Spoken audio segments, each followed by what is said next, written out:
Con lo cual, claro, atrás de todo lo que por ahí uno ya ve, a veces más cocinado, a veces ya como algo hecho, en realidad había todo un trabajo previo en donde se había desarrollado una investigación. Así que me parece fantástico, entiendo por lo que me contaban antes las chicas, bueno, tanto Tere como Andrea, que tenemos acá participantes de, nada, desde estudiantes a profesores, profesoras, así que bueno, gracias por estar. Le doy la palabra entonces a mi compañero Joaquín y después arrancamos. Buenísimo, bueno, muchas gracias a todos y a todas por estar. Gracias a Tere, Andrea, Luz y bueno, el equipo de la Secretaría de Investigaciones por la invitación. Como decía Edgardo, para mí también es un placer estar acá. La idea, siempre cuando nos convocan para formar parte de estos espacios, teniendo en cuenta la variabilidad de personas con diferentes niveles de formación, siempre lo que tratamos de mencionar inicialmente es que la idea es compartir un poco algunas estrategias que nosotros utilizamos en nuestro quehacer diario, en nuestro trabajo cotidiano. Probablemente muchas de ellas ya resulten familiares para buena parte de ustedes, pero bueno, la idea es compartir este espacio, obviamente desde nuestra experiencia y desde lo que nosotros realizamos día a día como investigadores, y bueno, y también escucharlos y escucharlas en ese intercambio que también generalmente es muy enriquecedor para nosotros también. Así que bueno, como les decía, yo soy licenciado en psicología, también al igual que Edgardo.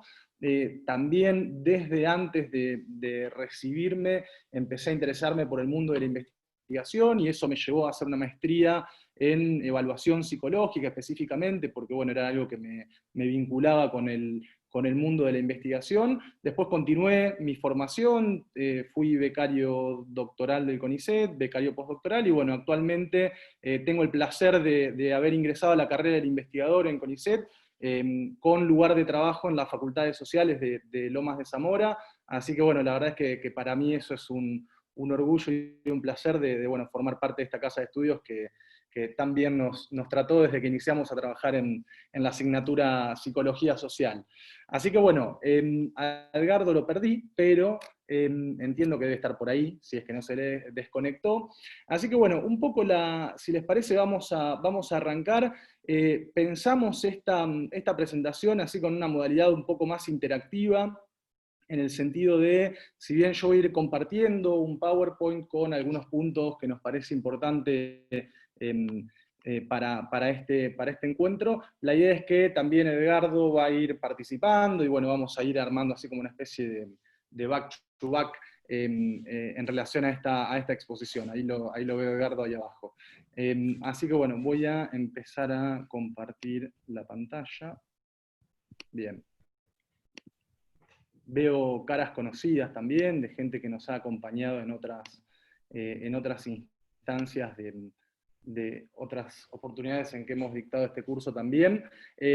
Yo acá no estoy viendo el chat, así que cualquier intervención, no sé cómo lo suelen manejar, pero bueno, no tenemos ningún inconveniente en que activen el micrófono e intervengan, o bueno, si quieren ir comentando por el chat, por ahí Andre o Tere nos van Sí, comentando sí, las yo preguntas. te voy comentando las preguntas y en el Dale, caso de que sea algo, digamos, podemos dejar un ratito también para que puedan intervenir, no hay ningún problema. dale, perfecto, perfecto, buenísimo. Entonces, la idea es, vamos a arrancar charlando un poco acerca del marco teórico. Para nosotros es muy importante, es decir, el proceso de búsqueda de información científica siempre se da en el marco de la elaboración de una revisión de la literatura sobre el tema, ¿sí? Entonces, para nosotros es un insumo la búsqueda para la elaboración de este elemento de todo trabajo de investigación que tiene que ver con el marco teórico.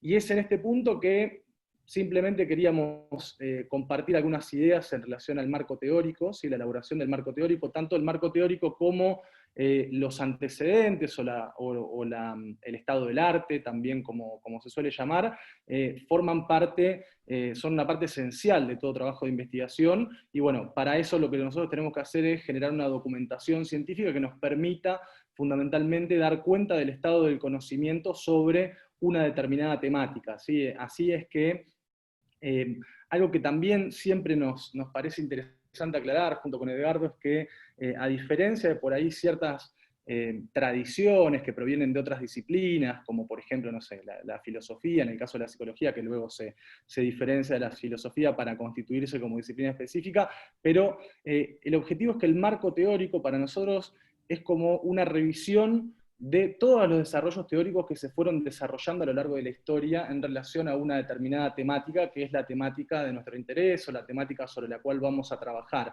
Es decir, hay en ocasiones cierta confusión en relación al hecho de que si yo me especializo en una teoría, mi trabajo de investigación va a tener que circunscribirse solo y exclusivamente a esos desarrollos teóricos, y la verdad es que la idea del marco teórico es justamente dar cuenta de la evolución teórica en el estudio de un determinado constructo, de una determinada variable, de un determinado concepto, ¿sí? Entonces, es en ese marco que para nosotros es fundamental ir a identificar en la literatura científica, bueno, cuáles fueron los hitos en términos teóricos a partir de los cuales fue evolucionando la conceptualización de esos temas que queremos trabajar.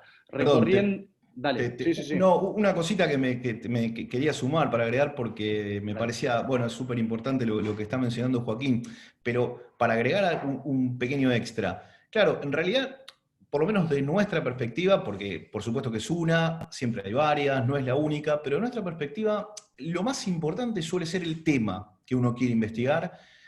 Claro que va a haber autoras, autores que por ahí son más relevantes para trabajar un tema que otros, y que por ahí aparezcan, qué sé yo, como referentes. Pero un poco creo que el objetivo también de lo que está diciendo Joaquín es no quedarse en solo una persona, ¿sí? En una autora, dos autoras, tres autoras, sino que en la medida de lo posible, ¿no? La idea del rastreo, que ahora en un ratito avanzamos hacia ahí, es tratar de incorporar, a ver, todos los autores es imposible, esto también vale la pena aclarar, ¿sí? Es imposible y hay que también bajar un poco la expectativa. Cuando uno ya tiene experiencia, bueno, puede ir sumando, ¿no? Y cada vez va agregando, pero también esto me parece muy importante por si hay presentes personas que no tienen experiencia. Claro, uno dice, por ejemplo, me interesa una temática particular, específica, qué sé yo, no sé, por ejemplo, el patriarcado, o nosotros que estudiamos el fenómeno del prejuicio con Joaquín, el prejuicio hacia inmigrantes, por ejemplo. Y imagínense que vamos a encontrar una cantidad de literatura amplísima. Bueno, hay que tener paciencia y empezar, y es poco a poco.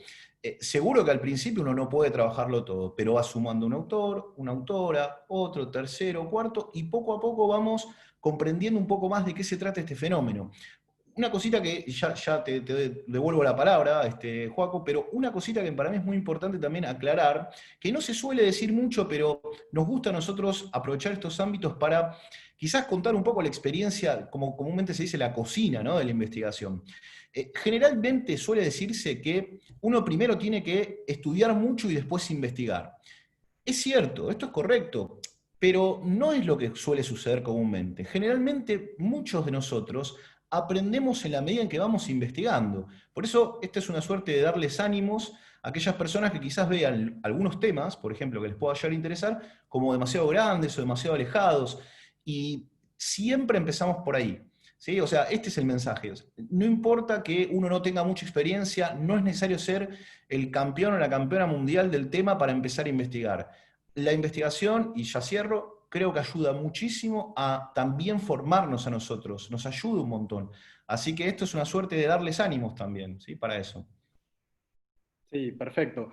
Y otra cosa también que surge un poco en relación a lo que mencionaba Edgardo es que cuando se habla mucho en investigación o cuando uno está haciendo un trabajo de investigación de localizar información actualizada y ahí aparecen como ciertos límites cronológicos, información si de los últimos 2, 5, 10 años, en definitiva eso más que el corte temporal de, bueno, a partir de cuándo un artículo o una teoría pasa a ser antigua o anticuada para un trabajo de investigación, en realidad me parece que es algo que se puede pensar más desde, bueno, en la actualidad, ¿cuál es la perspectiva teórica, cuál es el desarrollo teórico o los desarrollos teóricos que gozan de mayor consenso en la comunidad académica o científica sobre una disciplina? Es decir, a mí me puede gustar mucho, o puedo llegar a tener una afinidad muy particular y realmente muy en torno a alguna línea teórica en particular, pero bueno, si el resto de la comunidad académico-científica que trabaja sobre este tema, y acá vuelvo a recuperar lo que decía Edgardo, que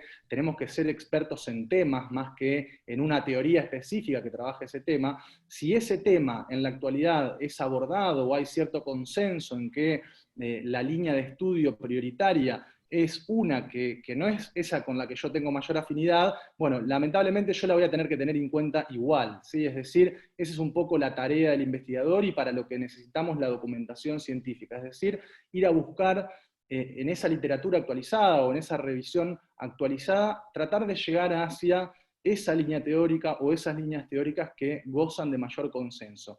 Y en relación a este otro punto que figura acá en este slide del marco teórico, básicamente para nosotros implica el espacio de ese escrito científico que estamos llevando adelante en donde se definen teóricamente las variables o los constructos con los que vamos a trabajar, ¿sí? O sea, es el espacio donde se realizan las definiciones de índole teóricas.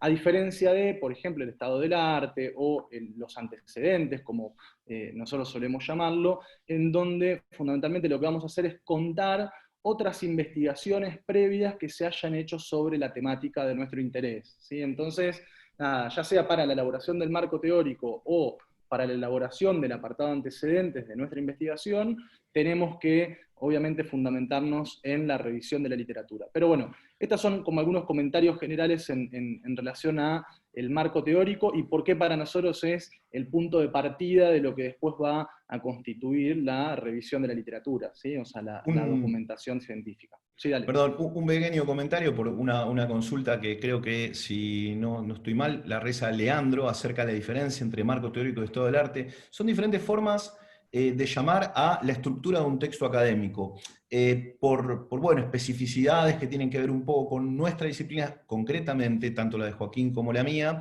dividimos en marco teórico y antecedentes.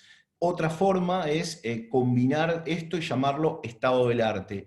En el fondo se habla de los mismos apartados, pero la manera de estructurarlo no son necesariamente iguales, ¿sí? Para nosotros que tenemos una tradición, nosotros digo, Joaquín y yo, no tenemos una tradición empírica, o sea, más fuerte, es decir, de trabajar con recolección de datos en campo y darle vueltas a datos que encontramos, trabajando con muestras específicas. En esos casos específicos y en nuestra disciplina se sugiere trabajar con marco teórico por un lado y antecedentes por otro. Serían dos apartados o dos capítulos, por ejemplo, si hablamos de una tesis, diferentes, ¿sí? Recién lo decía Joaquín, yo lo resalto por la pregunta que hacía Leandro. El marco teórico es el compendio de aspectos de tipo teóricos. ¿Cómo definimos algo? ¿Cómo lo pensamos? Mientras que los antecedentes es cómo lo evaluamos. Que ahí siempre hay una distancia grande, porque claro, los constructos teóricos, que forman parte del marco teórico, suelen ser abstracciones.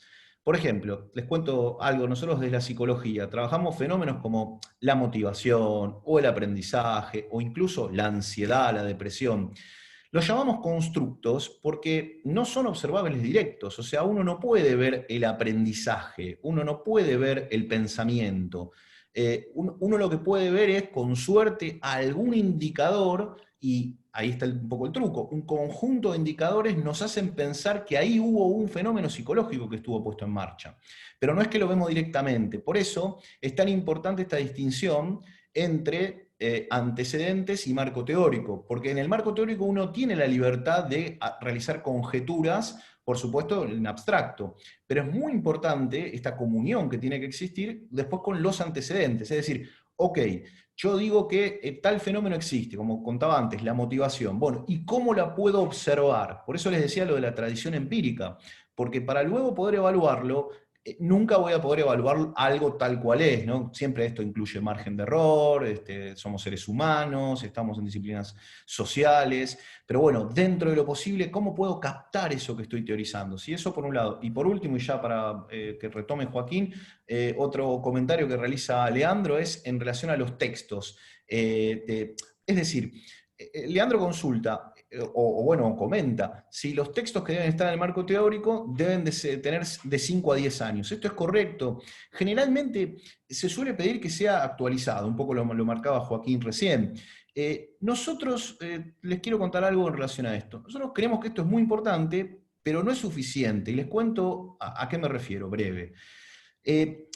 La gran mayoría de las discusiones teóricas tienen, no sé, por ejemplo, les doy un caso. El fenómeno del prejuicio, como nosotros lo entendemos desde el punto de vista psicológico, tenemos grandes autores y grandes autoras de principios del siglo XX. Es verdad, no podemos quedarnos solo con los trabajos del principio del siglo XX. O hay un trabajo fenomenal de 1954, que no podemos dejar de nombrar, porque es una piedra angular del estudio del fenómeno de la psicología. Ahora, ¿a qué voy con esto? Leandro y bueno, y el resto, por supuesto, de los participantes. A que, si bien es verdad que tenemos que poner énfasis en qué pasó en los últimos años, porque si no, imagínense que me voy a quedar con ideas de 1900 o 1950, pero es necesario igual comenzar ese recorrido. Realizar ese trazado histórico también nos ayuda a entender de cómo surgieron diferentes líneas teóricas. Y si solo nos quedamos, sobre todo al principio, ¿no? Si solo nos quedamos con los últimos 5 años, si bien está perfecto, por favor, no quiero decir que esto esté mal, pero quiero decir que ayuda a veces trazar el recorrido histórico, ¿sí? Para tener en cuenta cómo surgió esto y no quedarse con que, bueno, en el 2018 alguien creó un concepto. No, viene trabajándose hace tiempo. Es que se le da vueltas al fenómeno. Joaco. Sí, perfecto. Así que bueno, un poco en esta línea, la idea o la finalidad cuando uno va a realizar este trabajo de documentación científica, la idea es consultar diferentes fuentes, y ahí hay como una clasificación muy estándar y muy básica que tiene que ver con, en primer lugar, las fuentes primarias, ¿sí? Que básicamente son datos de primera mano, es decir, uno lo que hace es va a trabajar sobre un documento directamente desde la fuente, es decir, desde el autor, ¿sí? Entonces, directamente estamos leyendo al autor de ese documento que estamos consultando. Mientras que también podemos pensar en la existencia de fuentes secundarias, e incluso algunos hablan de fuentes terciarias, que básicamente son compilaciones de fuentes primarias o procesamientos, es decir, interpretaciones, análisis realizados sobre esas fuentes primarias. Algo que para nosotros es súper importante es que los trabajos de investigación, y de acuerdo también a la relevancia que tenga para nosotros ese constructo que estamos tratando de definir en nuestro escrito, es siempre, en lo posible, tratar de acudir a las fuentes primarias, ¿sí? Y más si se trata de una variable que para nosotros es central, ¿sí? Entonces no podemos quedarnos solo con esa interpretación o con ese procesamiento de la fuente primaria que constituiría una fuente secundaria, debido a que uno de los riesgos que podemos llegar a correr es arrastrar ciertos errores de interpretación o ciertos sesgos de interpretación propios de esa persona que está hablando sobre un dato primario. Entonces, siempre en los trabajos de investigación, ya sean artículos científicos, tesis y demás, y más aún cuando estamos trabajando sobre un concepto central, tenemos que apelar a las fuentes primarias, ¿sí? No significa que las secundarias no sirvan, a veces nos sirven muchísimo como para introducirnos a una temática, ¿sí? Porque si directamente, o sea, desconocemos por completo de qué se trata esto, o un tema sobre el que estamos trabajando, e ingresamos directamente por la fuente primaria, puede que eso nos complejice un poco la comprensión. Entonces, a veces entrar por la fuente secundaria puede facilitarnos el proceso de entendimiento de esos desarrollos teóricos que estamos trabajando. No obstante, como les decía, vamos a tratar de consultar siempre las fuentes primarias, y la fuente primaria por excelencia son los artículos científicos, ¿sí? También tenemos las tesis, los trabajos presentados en congresos, pero para nosotros son muy importantes los artículos científicos, por algunos motivos que después vamos a ir también detallando a continuación, pero básicamente por el hecho de que todo artículo científico, y esto probablemente ya lo hayan trabajado o lo sepan, pero todo artículo científico cuando llega al lector, es decir, cuando llega a mis manos, atravesó una serie de instancias de evaluación, ¿sí? Entonces, no sé si todos tienen presente el proceso, pero bueno, uno como autor de un trabajo, cuando lo manda a la revista, tiene un primer filtro, que es el filtro del editor, que es el primero que analiza si ese contenido de ese trabajo está alineado con la perspectiva teórica de la revista. Después, a partir de esa instancia, se va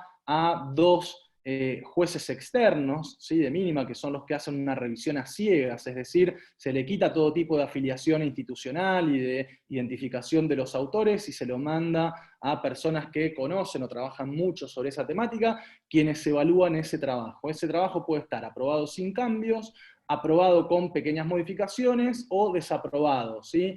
Trabajos que se aprueban sin ningún tipo de modificación, eso es extraño y es atípico. Generalmente, esos trabajos que nosotros enviamos para publicar en revistas científicas vuelven con un montón de correcciones y que la mayoría de las veces, cuando uno tiene en cuenta todas esas recomendaciones y ejecuta todos esos cambios, después uno se puede dar cuenta que ese trabajo mejoró su calidad significativamente. Entonces, es ahí cuando uno realiza todas esas modificaciones que lo vuelve a enviar, eso vuelve a ser enviado a los evaluadores, quienes dan el visto bueno o no, y recién ahí se publica ese artículo en la revista. Entonces, por eso es que para nosotros es muy importante trabajar con ese tipo de documentos, justamente por todas estas instancias de contralor o de, digamos, de revisión de su calidad científica que tienen, a diferencia de, por ejemplo, libros, que si bien para nosotros son una muy buena fuente de información, no necesariamente todos los libros, sí hay libros de autores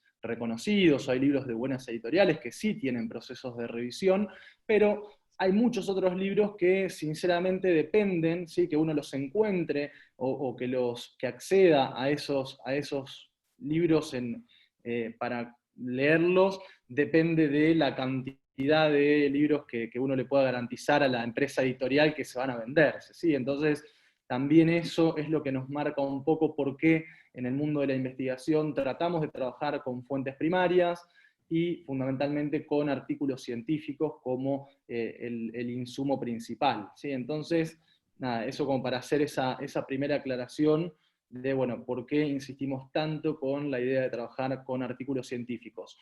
De todas maneras, después cuando entremos en el proceso de búsqueda, vamos a hablar de otro tipo de documento que probablemente ya lo conozcan también, pero que es un híbrido entre un artículo científico con todo ese proceso de revisión y un libro estándar, que son los handbooks o manuales académicos, es decir, son documentos que tratan sobre una determinada temática y que generalmente hay alguien que es el compilador de ese manual o de ese handbook e invita a personas que son expertas o especialistas en una determinada temática a que escriban un capítulo en ese libro o en ese manual, ¿sí? Entonces, ahí lo que tenemos o con lo que nos podemos encontrar es con información mucho más exhaustiva y mucho más desarrollada, por ejemplo, en términos de conceptualización teórica de los fenómenos, que la que podemos encontrar en los artículos, que generalmente la información es bastante escueta, en donde aparecen algunos fragmentos de definiciones y automáticamente se pone la referencia como para que, si uno quiere ampliar o profundizar,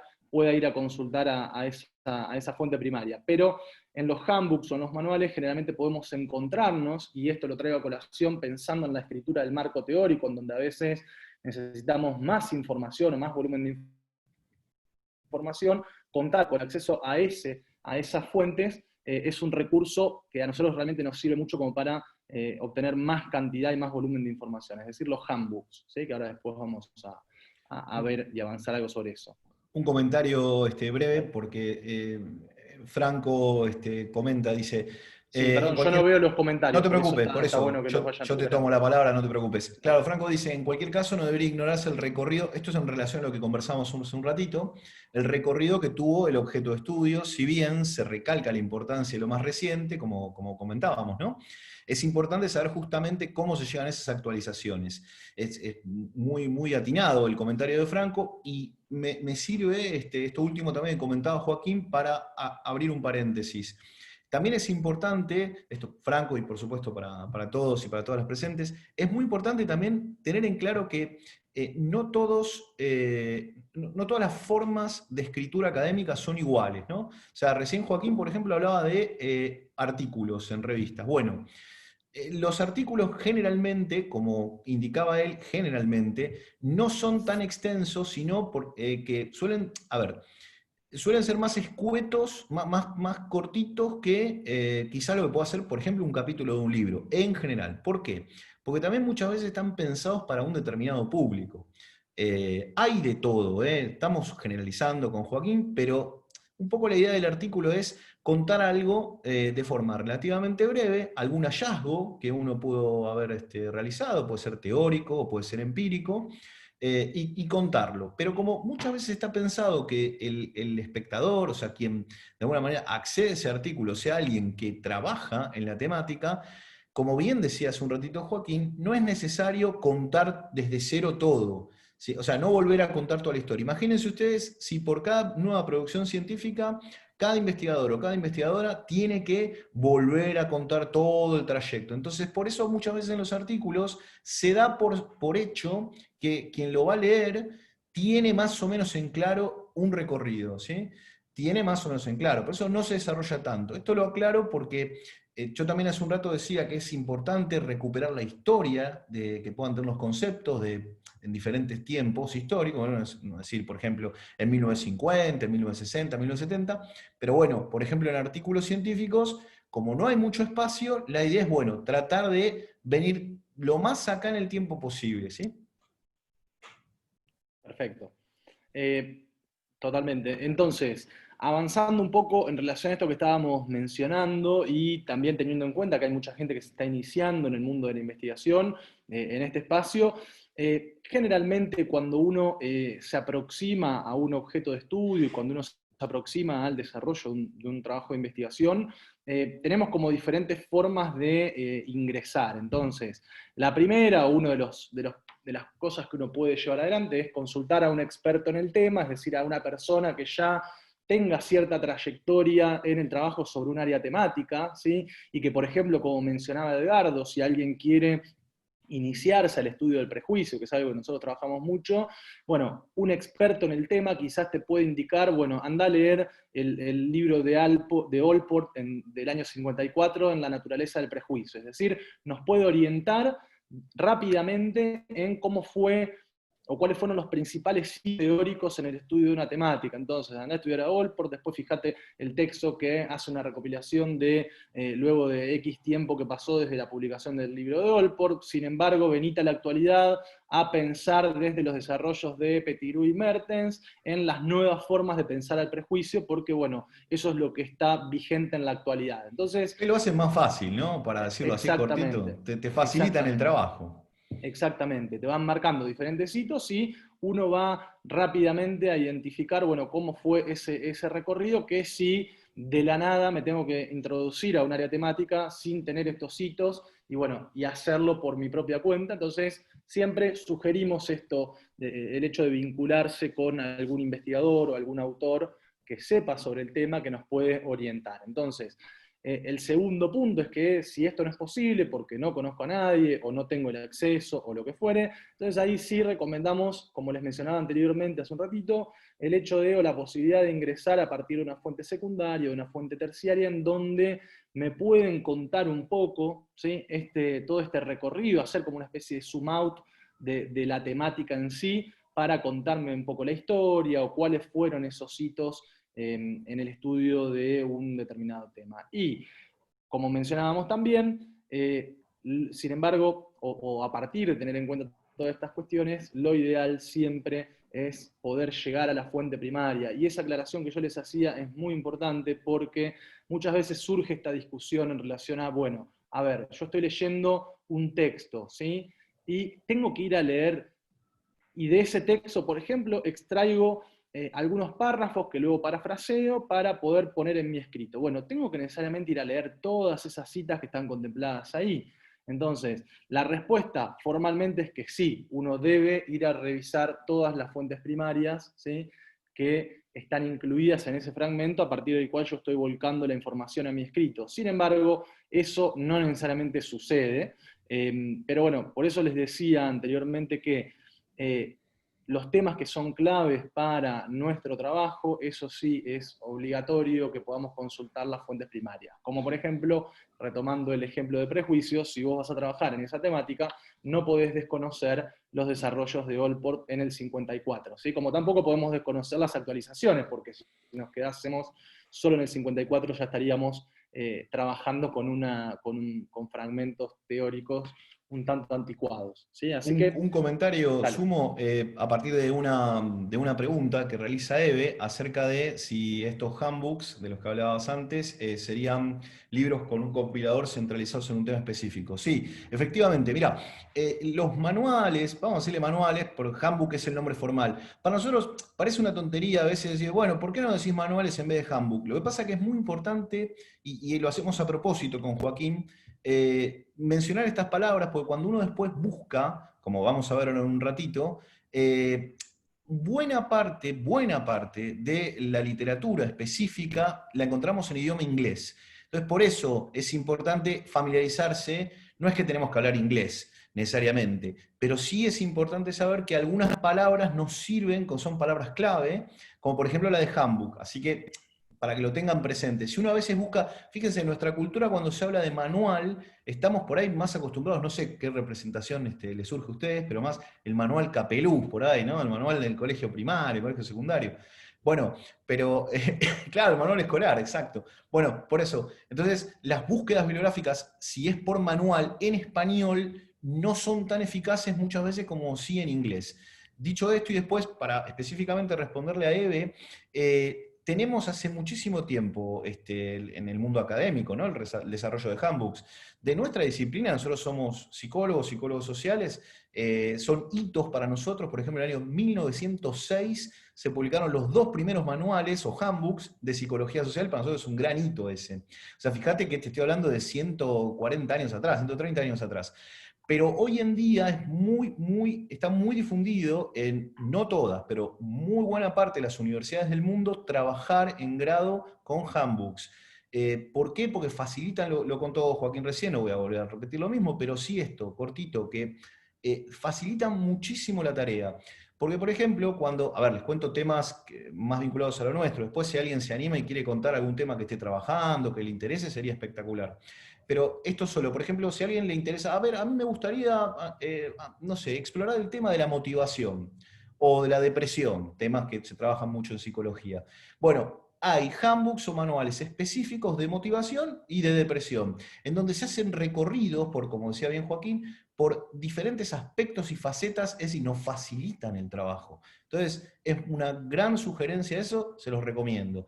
Preguntan también, otra para ya darle la palabra a Joaquín, por los sitios. En 2 minutos llegamos a eso, así que ahora enseguida, cuando nos metamos ahí, van a ver las recomendaciones que hacemos. Perfecto. Bien, entonces, hechas todas estas aclaraciones, entonces en este proceso de documentación científica, la idea es empezar a charlar un poquito acerca de la búsqueda en bases de datos, ¿sí? Esto tiene que ver también con un poco la finalidad o qué se nos exige como investigadores y a partir de ahí poder darle o retomar el sentido de lo que son las bases de datos.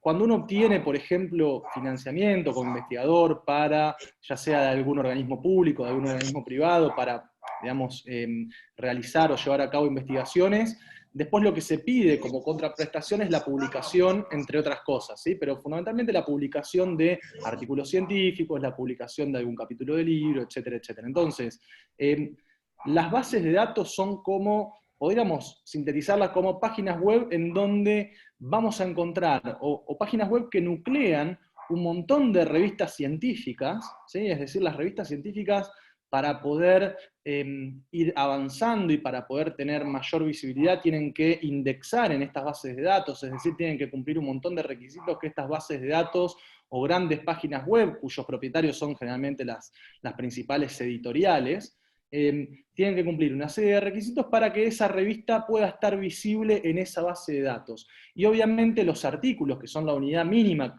que los investigadores generamos, se publican en esas revistas, revistas que luego se hacen visibles en diferentes bases de datos, ¿sí? Entonces tenemos artículos, se publica la revista, y las revistas se localizan, o yo las puedo ubicar, además de obviamente en la propia página web, en bases de datos académico-científicas. En ese marco es que hemos tenido a lo largo de la historia, o sea, como todo, o sea, una especie de, como una comercialización de la información científica, a partir de la cual han surgido iniciativas en el contexto latinoamericano, por ejemplo, de bases de datos gratuitas, como son Cielo, Redalic, es decir, que no cobran o no le cobran al usuario por descargar los artículos que allí se encuentran, ¿sí? Entonces, ahora vamos a ver algunos ejemplos de eso, pero bueno, simplemente contarles que buena parte de nuestras búsquedas se da en el marco de bases de datos, que son páginas que contienen revistas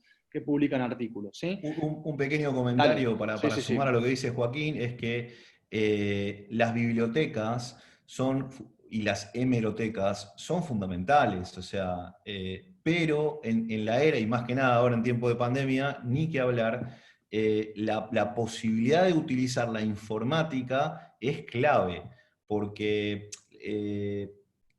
sigue siendo, creo que yo, un lugar muy interesante, una biblioteca, o la sección de hemeroteca, donde específicamente están indexadas las revistas científicas, siguen siendo fundamentales. Pero claro, yo, miren, me acuerdo que cuando empecé a trabajar en investigación, me acuerdo que fui a la trabajaba en la Facultad de Psicología de la Universidad, trabajo todavía, de la Universidad de Buenos Aires, y le decíamos a la bibliotecaria de aquel entonces, le pedíamos a qué revistas, de acuerdo a las temáticas que trabajamos, le pedíamos que se indexe o que se suscriba para tener lo físico, ¿sí? Que llegaban cada X cantidad de meses, depende de cuándo se publicaban esas revistas, y las leíamos. O sea, por supuesto que estaba la informática, sí estaba, no tengo tantos años, pero sí es cierto que en los últimos 15, 20 años avanzó descomunalmente esto.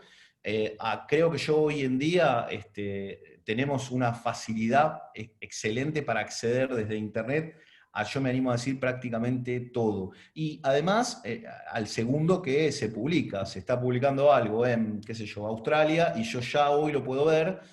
Eso es uno de los grandes avances, ¿no?, que tenemos.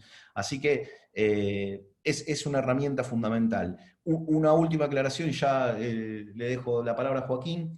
Es fundamental saber qué es lo que uno quiere buscar, porque uno solo puede encontrar si tiene algunas pistas acerca de lo que va a buscar. Es cierto que el proceso de búsqueda puede llevar su tiempo, ¿sí? O sea, no hay que desesperarse. Nos pasa mucho con Joaquín, porque trabajamos también ayudando a gente, tenemos tesistas, becarios. Entonces pasa muchas veces que nos consultan y nos dicen, no encontré nada en las bases de datos, que ahora enseguida vamos a ver. Muchas veces no es que no encontraste nada porque no haya nada, sino porque quizás no lo estás buscando de la manera que convendría buscar. Así que bueno, vamos a ver un poco eso, ¿no, Joaco? Sí, perfecto. Entonces, como les decía, hay múltiples bases de datos, y también, de acuerdo a la disciplina en la que uno se desempeña como investigador, o sea, tenemos algunas que son más específicas que otras, pero en el último tiempo, y esto es algo que seguramente muchos y muchas de ustedes ya conocen, hace un tiempo atrás, estoy hablando hace varios años, cuando uno decía, no, hacer búsquedas científicas en Google académico, y era como una cuestión que generaba cierto nivel de desconfianza. Yo creo que con el progreso del tiempo se fue convirtiendo en, al menos, y esto como les mencionábamos al principio, o sea, nosotros queremos transmitirles o contarles un poco también cuál es nuestra forma de hacer búsquedas en el día a día. Y fundamentalmente, o sea, yo les soy absolutamente sincero con esto, si bien conozco otras bases de datos, y a veces, ocasionalmente, pero generalmente todas mis búsquedas inician por Google Académico, que, como nos gusta llamarlo, el primo hermano nerd de Google, es decir, todas aquellas búsquedas específicas, ¿sí?, sobre algún contenido. Entonces, si yo quiero buscar algo en relación a la motivación y lo pongo en Google, bueno, me van a aparecer un montón de, no sé, blogs y cosas de gente que habla de la motivación y cuán motivado Notas en está, el etc. diario, Claro, claro, notas en el videos. diario.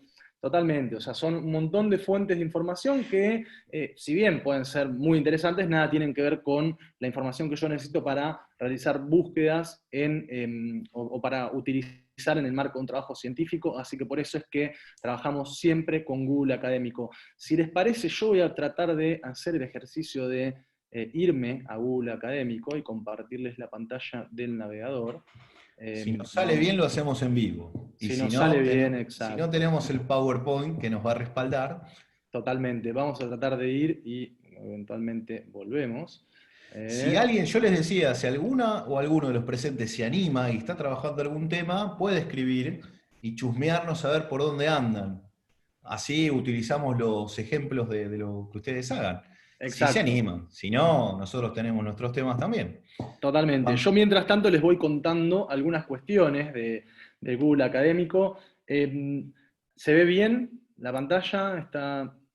Sí, ¿Sí? Bien, perfecto. buenísimo. Entonces, yo voy a ir por los alrededores de Google Académico y les quiero mostrar algunas cosas que para mí fueron fundamentales y que son fundamentales, como por ejemplo, ven que acá tenemos... Perdóname, te puedo Sí, dale, interrumpir un segundo porque dale, hicieron dale. algunas preguntas y Dale. para que no queden. Solo comentarle esto a Gabriela, no me acuerdo si alguien más había Sí, sí, sí, preguntado por antes, favor, porque todas. decían PubMed, hablaban de cielo. Algo que es importante que sepan para todos los que hicieron estas preguntas es que si uno busca en Google Académico también indexa a estas bases. Es decir, es un buscador que engloba a todos los demás, por lo tanto se ahorran ese trabajo, ¿sí? Para que lo tengan presente, que no es que esté mal, pueden hacer búsquedas en PubMed o pueden hacerlo en Cielo o donde quieran, pero nosotros les recomendamos Google Académico, Scholar y Académico, sí, es lo mismo, Patricia, es exactamente lo mismo.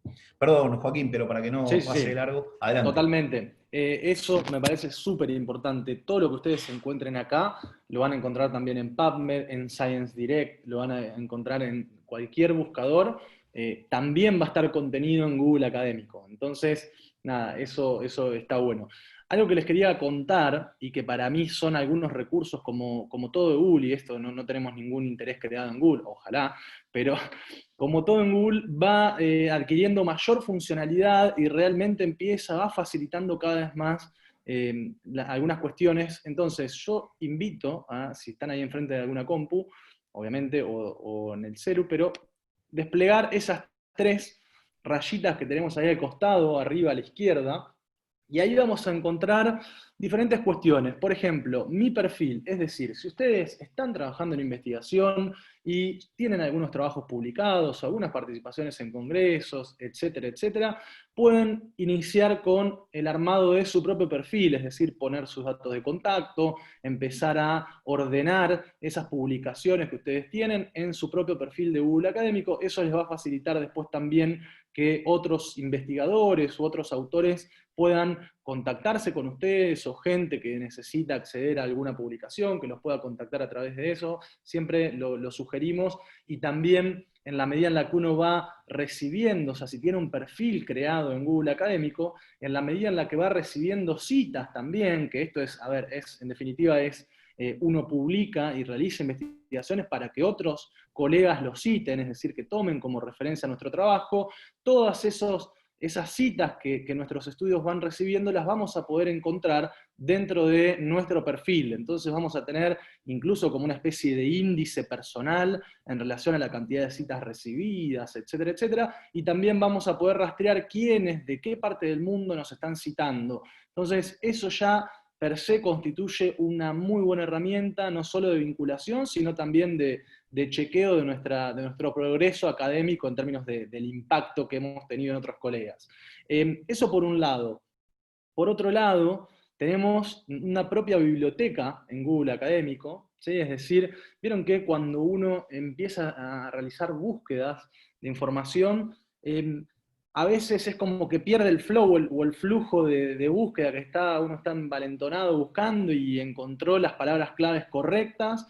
Entonces no quiero frenarme a leer y a ver el resumen en ese mismo momento para ver si el artículo ese me sirve o no, sino que simplemente leo el título, me interesa el título y puedo marcarlo a ese trabajo para leerlo posteriormente, y automáticamente eso se aloja en mi biblioteca, es decir, una biblioteca personal de Google Académico. Entonces yo, una vez que atravesé todas esas páginas y fui haciendo el primer filtro, el primer proceso de selección a partir del título de esos trabajos, después puedo ir a mi biblioteca y ahí tengo ya depurado, ¿sí? O sea, cuáles fueron los que me interesaron inicialmente desde el propio título, ¿sí? Entonces, eso es también otro recurso al que uno puede acceder desde la opción Mi Biblioteca. Y para mí, este que es el tercero, y para mí es el más importante, y tiene que ver con las alertas, ¿sí? Si no tienen alertas aún, ya mismo les sugerí ampliamente que vayan a generarse alertas de todos aquellos temas o autores que ustedes consideran como claves o centrales para el desarrollo de su línea de trabajo, ¿sí? Esto que hace automáticamente es como que en cierta medida ataca la holgazanería del investigador, es decir, claro, como no necesariamente me dedico a entrar 3 veces por semana a Google Académico, a chequear si hay algo nuevo publicado sobre mi tema, sino que construyendo estas alertas, y les voy a mostrar, ¿sí? Creando estas alertas, insisto, ya sea por autores, ¿sí? Que ustedes identifiquen como claves para la línea de trabajo, o temas de su interés, tanto, digamos, temas localizados a través de palabras clave, ya sean en español o en inglés, pero vayan creándose alertas. Entonces, con mucha cautela, y en esto también Google es bastante ubicado, con mucha cautela, 1 o 2 veces por semana me manda un correo diciéndome, estimado o estimada, encontramos nuevos artículos y nuevas publicaciones sobre el autor al que ustedes están siguiendo o sobre la temática que a ustedes les interesa, ¿sí? Entonces, es una muy buena herramienta. Entonces van acá abajo al botoncito rojo, crear alerta, ¿sí? Y ahí consulta de alerta. Entonces, como les decía, pueden poner el nombre de algún investigador o investigadora, pueden poner una palabra clave que remita al tema, siempre sugerimos, ¿sí? Un poco recuperando esto que mencionaba Edgardo anteriormente, de en la actualidad buen porcentaje de las publicaciones científicas o académicas se realizan en idioma inglés, entonces es muy importante que nosotros también podamos identificar las palabras claves, no solo en castellano, sino también en inglés, y nos creemos alertas tanto en español como en inglés de esos temas que nos interesan, ¿sí? Entonces, ahí ponen la palabra clave o el nombre del autor, ponen su correo electrónico y le dicen cuántos resultados quieren que Google les muestre en esos correos que les va a empezar a mandar a partir de ahora, ¿sí? Así que bueno, acá uno pone lo que sea, ¿sí? Escribe, no sé, motivación, y crear alerta. Entonces cada vez que aparezca un nuevo trabajo que incluya la palabra clave motivación, te va a mandar un correo y te va a avisar que hay algo nuevo, y uno, claro, puede leer, y si te interesa ese trabajo, accedes a Google Académico, te lo descargas y lo dejas en tu archivo de textos a leer en algún momento. Así que bueno, nada, no quería dejar de mencionarles esa funcionalidad de Google Académico que es realmente muy, muy importante y nos permite estar actualizados y actualizadas con la literatura sobre el tema prácticamente sin hacer demasiado, ¿sí? Entonces es una herramienta clave. Sí. Celeste nos comenta que está comenzando a investigar la polémica. Celeste, te quiero aclarar que son temas extrañísimos para nosotros que venimos de otro lado, pero vamos a ver qué podemos hacer con esto. Celeste lo que nos comenta es que ella está comenzando a investigar la polémica entre Sánchez Albornoz y Américo Castro sobre la historia y la esencia de lo que implica ser español en el ámbito de la literatura española. Entonces, desde nuestra ignorancia completa, lo que podemos decir es, bueno, ¿cuáles podrían ser las palabras clave que podríamos extraer de esta idea que nos comentás para realizar estas búsquedas? ¿Sí? Seguro que lo pongo en un aprieto a Joaquín, que es el que tiene la computadora enfrente. ¿Me repetís de nuevo? Había una serie de autores que puedo empezar por los autores. Sánchez Albornoz, por ejemplo. Sánchez Albornoz, por ejemplo, Américo Castro, Ser Español, o, claro, igual como es específico de literatura española, ¿no? Nos cuenta Celeste, bueno, también discusiones acerca de la literatura española.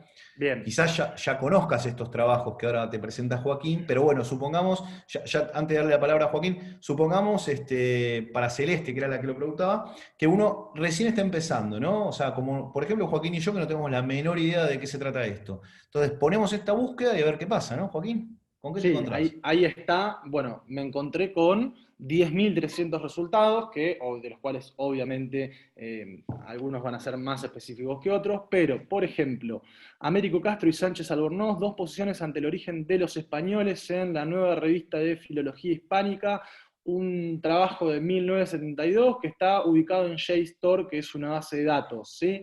Estoy leyendo esta información acá, ¿sí? Y el autor que lo escribe es J.L.G. Martínez. ¿Sí? Entonces, perfectamente, eso, otra cuestión es que si acá al costadito aparece PDF, significa que muy probablemente ese texto esté de acceso libre, entonces si yo tildo ahí, probablemente lo pueda ver. ¿Sí? Algo que es importante también, fíjense que yo acá puse las palabras claves sin ningún tipo de operador booleano.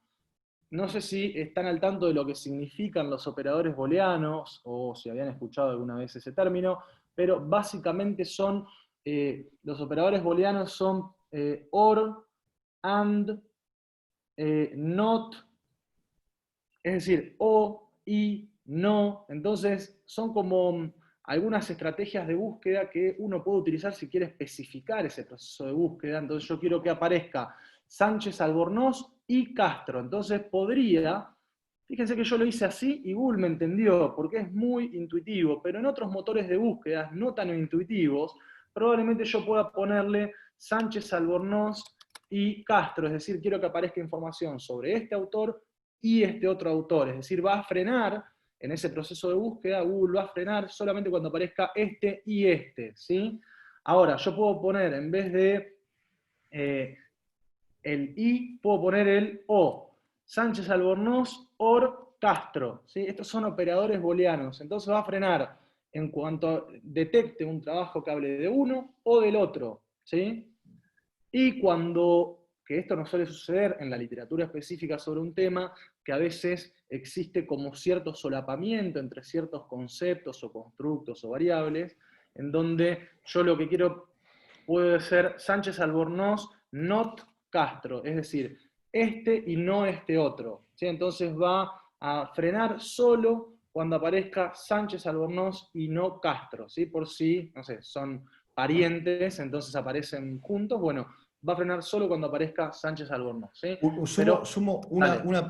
una pequeña sugerencia, me Sí, parece sí. muy importante. Joaquín lo que hizo, para que tengan presente por favor esto que es fundamental. Joaquín lo que hizo fue realizar, fíjense ustedes, él escribió toda una serie de palabras, ¿sí?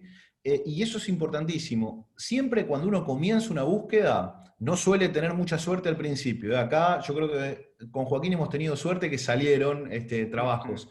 Pero lo que hizo Joaquín fue esto, fue escribir mucho. Uno empieza escribiendo y siendo lo más específico que pueda. Cuidado, alerta. Eso significa que va a ser raro que encontremos algo tan específico. ¿Sí? Pero no importa, lo más específico. Y de ahí empezamos a generalizar. ¿Sí? Por ejemplo, él puso Sánchez Albornoz Castro ser español. Si no aparece ningún tipo de resultado, empieza a sacar alguna de esas palabras. Esto es importante tenerlo presente porque quizás hay suerte como la que hemos tenido nosotros. Bueno, no es suerte, en realidad es que posiblemente la compañera que está trabajando en este tema sabe de lo que está hablando y por eso hay ya literatura específica sobre el tema. Pero muchas veces cuando estamos probando, por ejemplo, alguien más por acá nos estaba contando, de paso aprovecho, Joaco, para Dale. comunicarte. Por ejemplo, Claudia trabaja comunicación institucional en una organización social, y después por ahí podemos chusmear algo de Rosario, que dice el desarrollo del lenguaje en condiciones de vulnerabilidad social y de salud. Pero por ejemplo, ahí está, comunicación institucional, Claudia, en una organización social. Entonces, ahí ponemos comunicación institucional y ahí Joaco me agrega en una organización social, en el título, a ver si encontramos.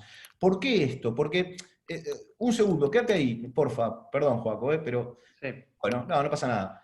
Lo que quería marcar perdón. es esto. Si uno, no pasa nada. Si uno pone, por ejemplo, solo comunicación institucional, puede ser que encuentre 1.000.000 de trabajos, pero no tan específico de lo que uno busca. Entonces, cuanto más específico, mejor. Y si no aparece nada, ahí sí, bueno, lo vamos corriendo a lo más general. Pero vamos de lo Exacto. más específico a lo más general. Ahora sí, De perdón, hecho, Juanjo. yo creo que eso se puede ver, fíjense, comunicación institucional y fíjense, 1.600.000 resultados, ¿sí? Y cuando Claro. pongo comunicación institucional en el marco de una organización social, baja a 40.900 resultados, ¿sí? Entonces, mientras yo más recorto el tema, más específica es la búsqueda, ¿sí? Entonces, es una especie de proceso artesanal de búsqueda en el que invitamos a todos aquellos y aquellas que aún no lo hayan iniciado en relación al tema de su interés, a que vayan tratando de identificar a ver cuál es la mejor estrategia para hacer esa búsqueda, ¿sí? Entonces, obviamente que acá tenemos a la izquierda, nos va a preguntar, bueno, si tenemos alguna intencionalidad de que la búsqueda se circunscriba a un rango a una fecha en particular o a un periodo en particular, ¿sí? Entonces, ahí podemos perfectamente hacer filtros por año, puede ser un intervalo específico o desde 2016, 2019, 2020, si a mí me interesa saber si aún en la actualidad se sigue publicando sobre esa temática, puedo poner el filtro desde 2020, por ejemplo, ¿sí? Entonces, eso en relación a las búsquedas, y acá vamos viendo, bueno, revista de comunicación, ¿sí? Siempre yo sugiero Google Académico, a diferencia de otros motores de búsqueda, ahí también incorpora trabajos que tienen que ver con repositorios institucionales, es decir, tesis, trabajos, publicaciones en congresos, pero rápidamente uno puede ver acá en lo verde si se trata de alguna revista de comunicación, ¿sí? O si es algún otro tipo de fuente de información, revista latina de comunicación social, ¿sí? Razón y palabra, eso no sé qué será, algunas citas, ¿sí? Pero nada, básicamente esto nos permite a nosotros ver rápidamente si se trata de un artículo científico que está publicado en una revista o si se trata de algún otro tipo de fuente de información, ¿sí? Nosotros, como les Perdón, decíamos, dale. no, Sí, un sí. comentario que nos realiza Patricia, una pregunta. En realidad, ella pregunta, ¿cómo se pone el filtro de un periodo de Sí. tiempo, por ejemplo? Supongamos, Vamos acá al costadito, ya por default, Google Académico nos larga 3 filtros, 2016, 2019, 2020, que yo puedo seleccionar cualquiera de ellos, es decir, desde 2016 en adelante, de 2019 en adelante, 2020 en adelante. No, si no, yo lo que puedo hacer es tildar acá abajo, intervalo específico, y elijo el periodo en el cual yo quiero realizar la búsqueda, ¿sí? Entre 1998 y 2020. Entonces ahí ya pongo buscar y me hace ese recorte ad hoc que yo estoy construyendo y que no me larga por default Google Académico, ¿sí? Entonces, esa es la forma de hacer ese filtro. No sé si quieren que hagamos alguna otra búsqueda más, o si no, mientras les voy contando algunas cosas que aparecen acá abajo, que de nuevo parecen, en ocasiones pueden pasar desapercibidas, pero son muy importantes. La estrellita es esto que yo les decía, que me permite guardar ese trabajo en caso de que a mí me llame la atención ese título. Yo lo quiero guardar en mi biblioteca de Google Académico, y simplemente lo que tengo que hacer es tildar la estrellita, queda marcado, y luego voy a acá mi biblioteca y va a aparecer en primer lugar, ¿sí? Ese texto de Fundamentos de la Comunicación Institucional, ¿sí? Aparece en primer lugar ese texto que yo guardé y marqué con la flechita, ¿sí? una sugerencia que sumo a lo que dice, lo había mencionado antes Joaquín, pero quiero reforzarlo. Por lo menos la forma en la cual trabajamos Joaquín y yo, y bueno, y todos quienes forman parte de nuestro equipo, siempre es de la misma manera al realizar búsquedas. Nosotros no leemos los textos cuando realizamos la búsqueda. No es que sea la única forma de hacerlo, ni que sea, para nosotros sí es la mejor, pero porque nos rinde más a nosotros. Pero eso cada uno tiene que encontrar su estilo. El nuestro es este que les marca Joaquín, es decir, fíjense que, ahora Joaquín igual se va a meter un poco más con eso, pero fíjense que la información que nosotros tenemos es el título del trabajo, bueno, lo decía, los autores o autoras, el nombre de la revista, el año y un pequeño resumen, ¿sí? Esto es particular también de Google Académico, que el resumen es pequeñito. Esto es todo lo que nosotros leemos en el, vamos a decir, primer paso. ¿Sí? Esto es una secuencia de pasos. El primer paso es simplemente leer y vamos tildando con estrellas lo que nosotros creemos que nos sirve. Y recién en un segundo momento, cuando ya dejamos de buscar, ahí vamos a ver qué encontramos y, por si no se lo están imaginando, sepan que el 95% de los trabajos que uno marcó con una estrellita no nos van a servir. Pero no hay problema, por eso siempre es mejor marcar por las dudas la estrella y en tal caso uno después lo revisa más tranqui. Esto es muy importante que lo tengan presente, ¿sí? Primer paso, marco con estrellas. Segundo paso, ahora sí vamos a la lectura más detallada del trabajo, vamos a la biblioteca y ahí sí nos metemos. Antes de darte la palabra, una pregunta que hace Alan, Joaquín, dice, ¿qué significa cuando dice HTML entre corchetes? Si me permitís, se la contesto yo. Alan, Dale. el Google Académico te comparte diferentes formas en las cuales están distribuido el material. Cuando dice HTML, HTML es una extensión de Internet. Es decir, si Joaquín ahora le da un clic a donde dice HTML o a cualquier parte del título, lo va a llevar a una página web. En cambio, cuando dice PDF, es que está el documento en ese formato, justamente PDF. Vas a ver también justo abajo, esto por supuesto para todos, ¿no? Que dice citas. Bueno, eso es interesante también que lo tengan en cuenta porque Google Académico encontró un material que puede ser importante. ¿Ve que dice citas, introducción a la comunicación institucional? ¿Qué pasó ahí? Google Académico encontró un material que es bastante importante, pero no encuentra ni una página web ni un enlace a PDF para que te lo puedas descargar. Pero no deja de avisarte. Por eso para nosotros es, hoy por hoy, desde nuestra perspectiva al menos, el buscador por excelencia, porque incluye, como verán, todo. Entonces, Google Académico no pudo tener acceso a ese, que es evidentemente un libro, porque leo que dice Grupo Planeta, no tiene acceso al libro. De ninguna manera, ni una página web ni al libro, pero te dice, mirá que también existe eso, y un detalle, pero bueno, no quiero cortarlo a Joaquín, que dice, fíjense, citado, ¿no? Es otro punto exacto, Sí, ahí Eve lo marca, ¿no? ahí va. Eve lo marca, exacto, Eve. Ahora Joaquín se mete directamente con eso. Sí, y Ah, otra perdóname, cosa Dale. una última por las preguntas. Ujú. Gabriela, para no dejar de responderte, Gabriela pregunta, ¿cuándo dejas de buscar? Es decir, ¿cuándo pones un límite? Gabriela, no hay límites en esto. Si tenés pareja, familia, hijos, conocidos, amigos, son los que van a acercarse a decirte, basta, está la comida, andate a dormir, apaga la luz. No, bueno, es cierto que uno, depende del momento, ¿no? Al principio, cuando uno empieza a buscar algo, es un mundo inmenso de trabajos que se encuentra. No hay que estresarse, hay que ir poco a poco, ¿sí? Nosotros sugerimos, esta es como una cuestión muy automática, la que te voy a decir, que no se sostiene con nada, pero nosotros sugerimos que más abajo de todo, que están las diferentes páginas, si justo ahí abajito de la pantalla ves que dice 1, 2, 3, 4, como las páginas de un buscador estándar. Nosotros lo que recomendamos es que por cada búsqueda tratar de llegar a la página 5. Es un trabajo arduo, pero tratar de llegar a la página 5.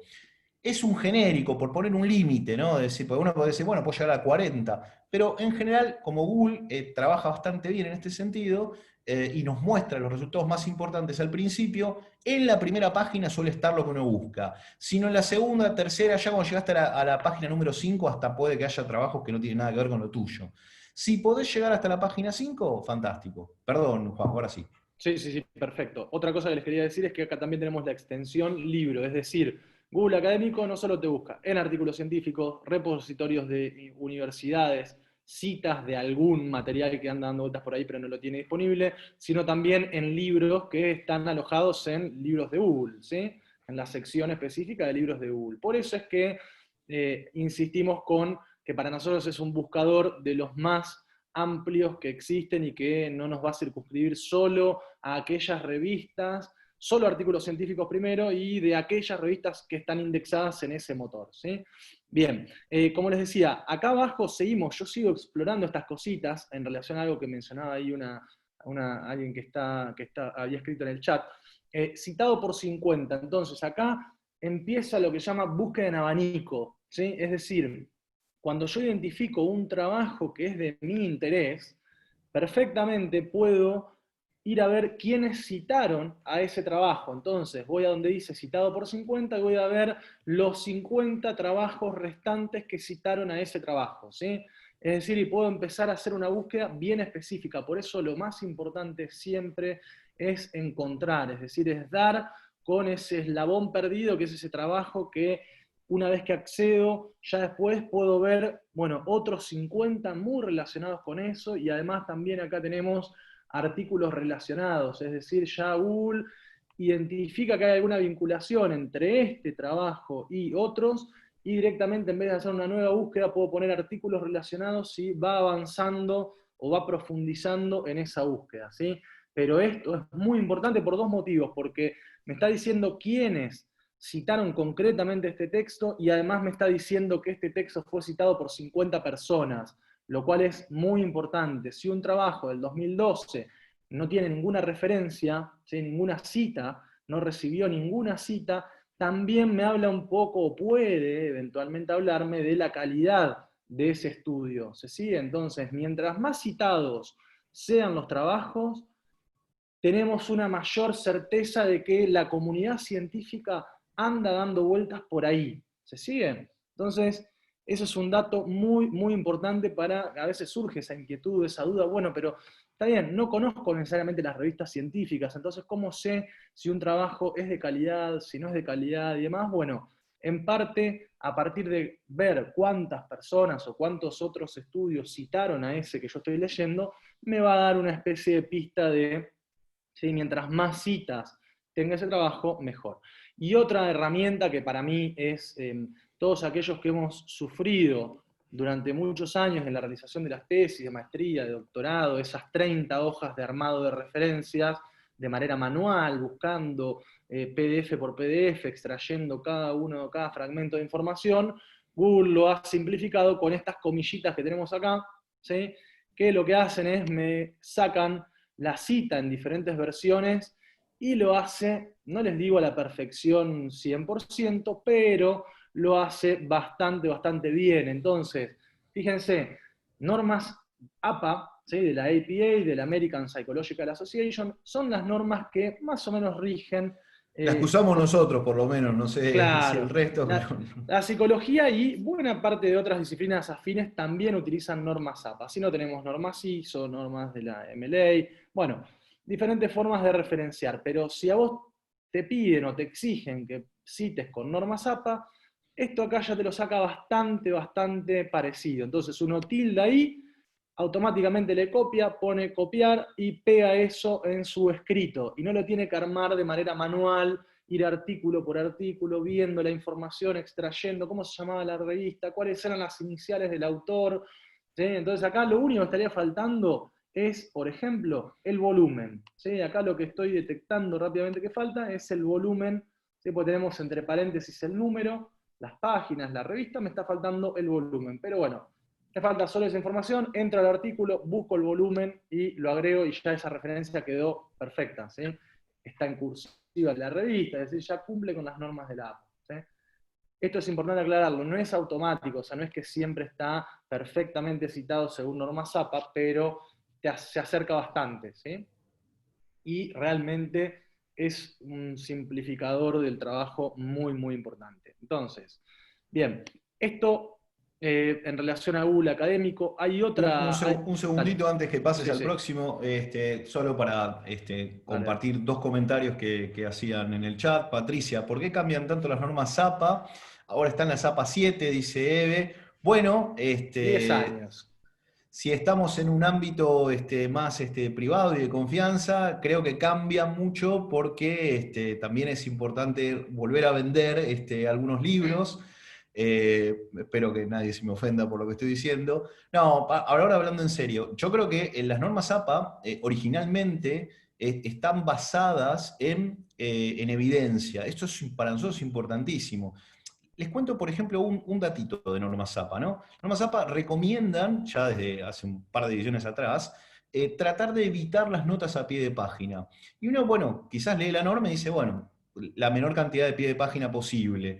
Y ya, pero atrás de cada una de estas indicaciones hay investigaciones que le dieron cuenta a quienes son los responsables de diseñar estas normas de que era ideal realizarlo de esa manera. ¿Por qué? Por ejemplo, en el caso específico de la nota a pie de página, no perder la concentración de la lectura. Por eso la recomendación es, si lo que uno va a poner en una nota a pie de página es realmente importante, entonces incorporarlo en el propio cuerpo del texto. Y si no es tan importante, directamente no lo digas.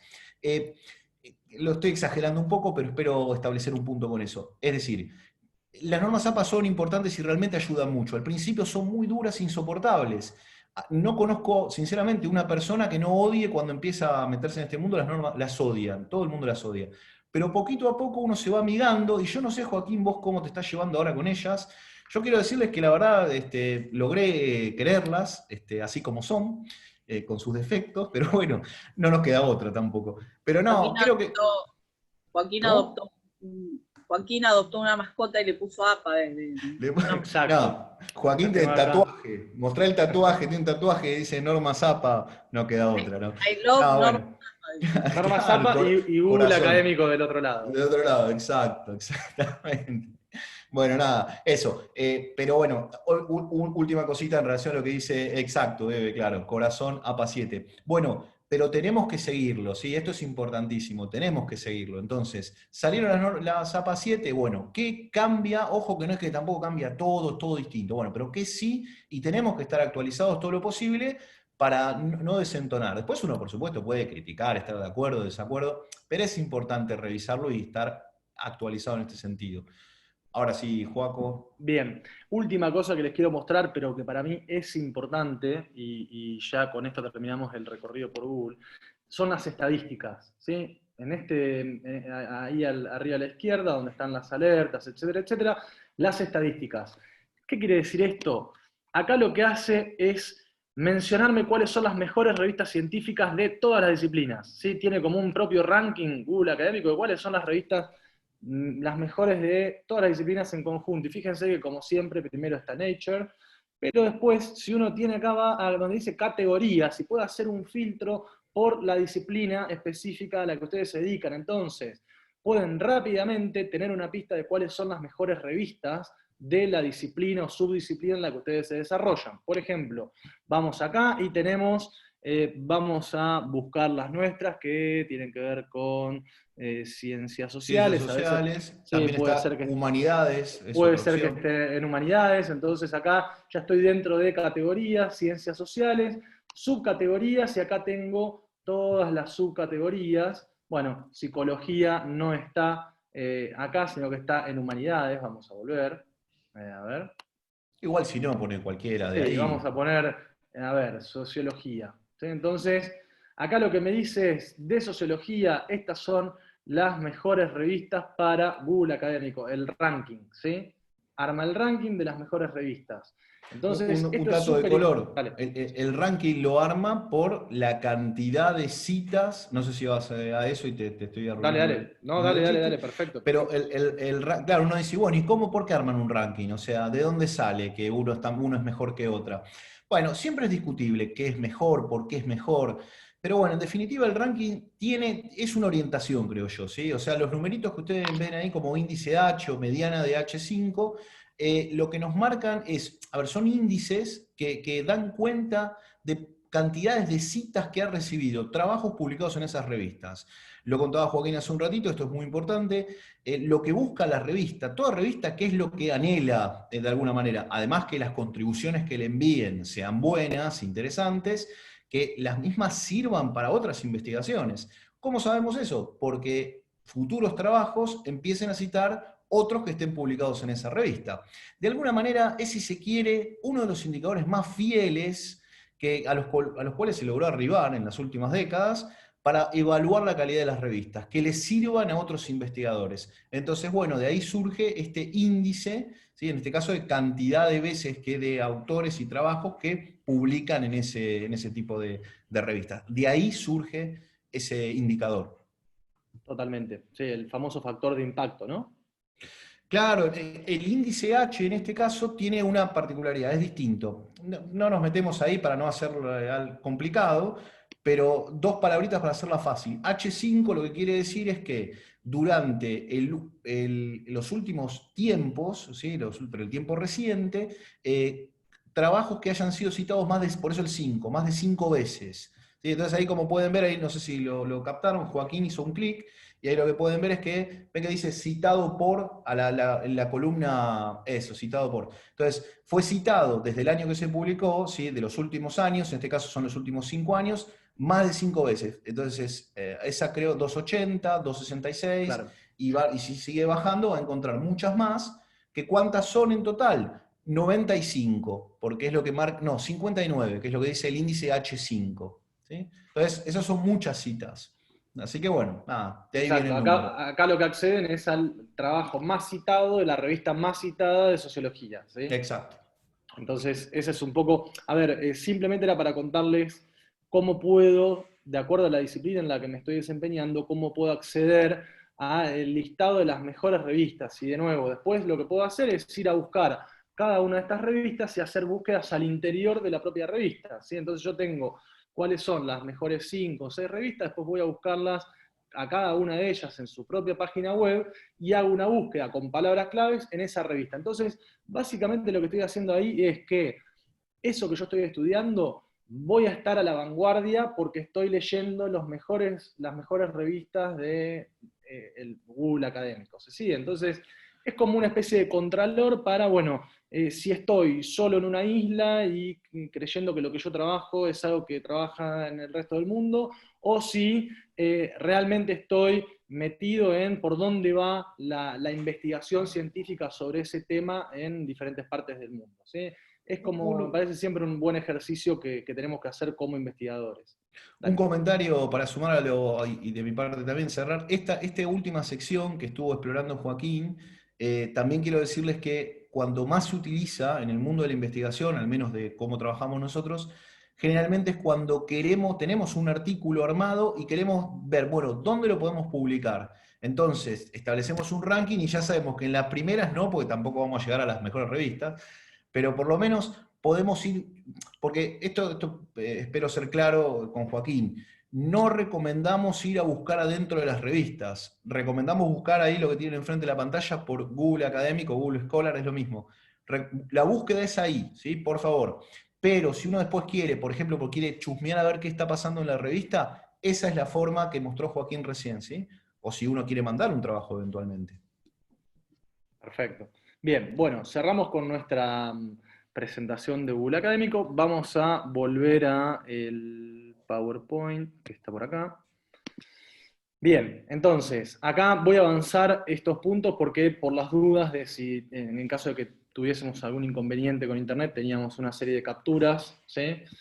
Siempre hay que estar prevenidos. Pero bueno, avanzamos y, bueno, acá aparece otra base de datos o motor de búsqueda que es Cielo, ¿sí? También, como les decía, Cielo son estas iniciativas que se dieron en América Latina, el Caribe y algunos incluso países como España, Portugal, del acceso libre a la información científica. Entonces, debido a que en ocasiones somos los propios investigadores los que tenemos que pagar para acceder a las publicaciones que nosotros mismos producimos, y tenemos que pagar en dólares, etcétera, etcétera. Bueno, en estos contextos, y donde también en ocasiones no tenemos los recursos que tienen universidades de otras partes del mundo, se armaron estas iniciativas en donde bases de datos como Cielo, que tiene sede en San Pablo, o Redalic, toda la información que condensan está de acceso libre y gratuito, ¿sí? Entonces, nada, como para mostrarles también alternativas gratuitas en relación a eso. Avanzando por acá.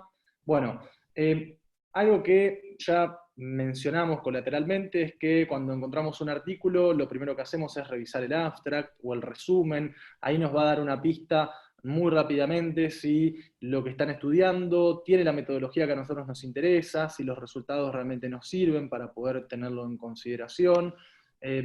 Y algo que sí nos parecía importante comentarles es que todo resumen, ¿sí?, de los artículos, ¿por qué leemos el resumen? Porque condensa y sigue esta regla del 25%, es decir, que va a tener un poquito de información de manera equilibrada de cuál es la perspectiva teórica que tiene ese trabajo, ¿sí? Y ahí va a estar, eso va a figurar en ese 25% que va a estar escrito ahí en el apartado de introducción.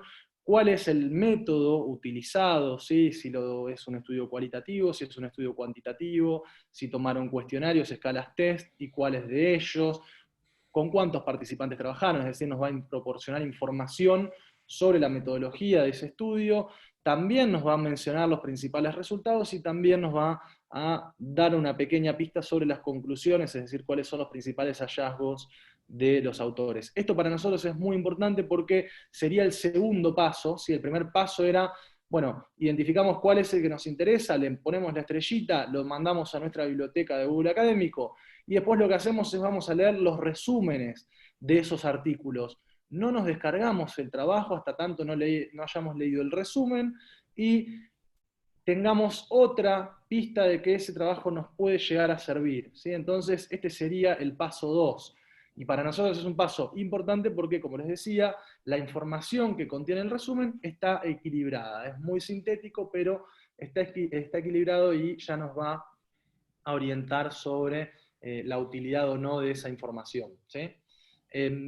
Bien. Avanzamos. Bueno, y acá llegamos a esta instancia en donde cuando las páginas rusas, probablemente muchos y muchas de ustedes ya la conozcan, ¿sí? No sé si Edgardo quiere hacer algún comentario que escuché ahí. Sí, yo quiero hacer un... No había Dale. dicho nada, pero sí quería hacer un comentario porque algo que vale la pena, ahí Andrés dice picante, se empieza a poner picante. Algo que vale la pena aclarar es esto. Con Joaquín recién estuvo mostrándoles cómo realizamos búsquedas nosotros comúnmente en Google Académico. Y pudimos ver que en muchos trabajos que a nosotros nos interesa, a la derecha, ¿sí? Vieron el costadito derecho, encontramos la posibilidad en muchos de ellos de descargar el PDF. Algunos vimos también, alguno había hecho la pregunta, creo. Nos permite un enlace ir a la página web. Pero hay muchos trabajos que no nos ofrecen esa posibilidad, que no nos dan chance de descargarlo, que solo podemos tener acceso al resumen. Esto es importante tenerlo presente. Es decir, no todos los artículos están disponibles para verlos de manera completa. Hasta el paso que contó recién, que es Joaquín, que es el del resumen, hasta el resumen, sí. Entonces, uno lo que hace primero, síganme con esto y enseguida voy a responder las preguntas que me están haciendo, pero síganme con esta línea porque creo que es la ideal. Primero uno realiza la búsqueda, va marcando con las estrellitas para guardar en la biblioteca, luego en la biblioteca uno lee el resumen, porque los resúmenes, en todos los casos, no conozco ninguno en que no, están disponibles, pero si por ejemplo uno lee un resumen y dice, epa, este trabajo me puede servir mucho, voy a leerlo completo, entonces ahí sí, vamos a buscar el trabajo. Si está el PDF, listo, problema resuelto. ¿Qué pasa si el PDF no está? Bueno, si lo que ustedes estaban buscando es un artículo, les ofrecemos ahí una página, que es una página muy utilizada en básicamente lo que se conoce como tercer mundo, Latinoamérica en particular, bueno, Asia también, y Argentina ni que hablar. Hay alternativas a esta página, pero la verdad que es la que generalmente mejor funciona, que se llama C-Hub, ¿sí? En este caso es la extensión de la página de C-Hub de Taiwán, pero bueno, va cambiando en múltiples formas. Y para buscar libros, Bookfy es la página que tienen ahí abajo, ¿sí? Entonces, ¿qué es lo que tenemos que hacer con esto? Si te parece, Joaquín, podemos volver, no sé si no te complicamos mucho con el tema de compartir, y hacemos la prueba Dale. para mostrarles cómo funciona C-Hub. Sí. Habría que cambiar lo de compartir pantalla. Esto nos parece muy importante porque es una gran limitación que solemos tener nosotros, ¿sí? Una gran limitación. Yo me tomo un minuto para hacer un comentario que tiene que ver con cómo, por ejemplo, trabajan colegas en otras universidades, en otras partes del mundo que nosotros conocemos, gente amiga y que queremos mucho. Nuestro sistema, no voy a ser larga, nadie se me asuste, por favor, pero nuestro sistema universitario es bastante inclusivo y trabajamos muchas personas. Por ejemplo, nosotros en la cátedra de Psicología Social somos 7 personas. En cambio, en Psicología Social, por ejemplo, colegas de la Universidad de Valencia en España son 3.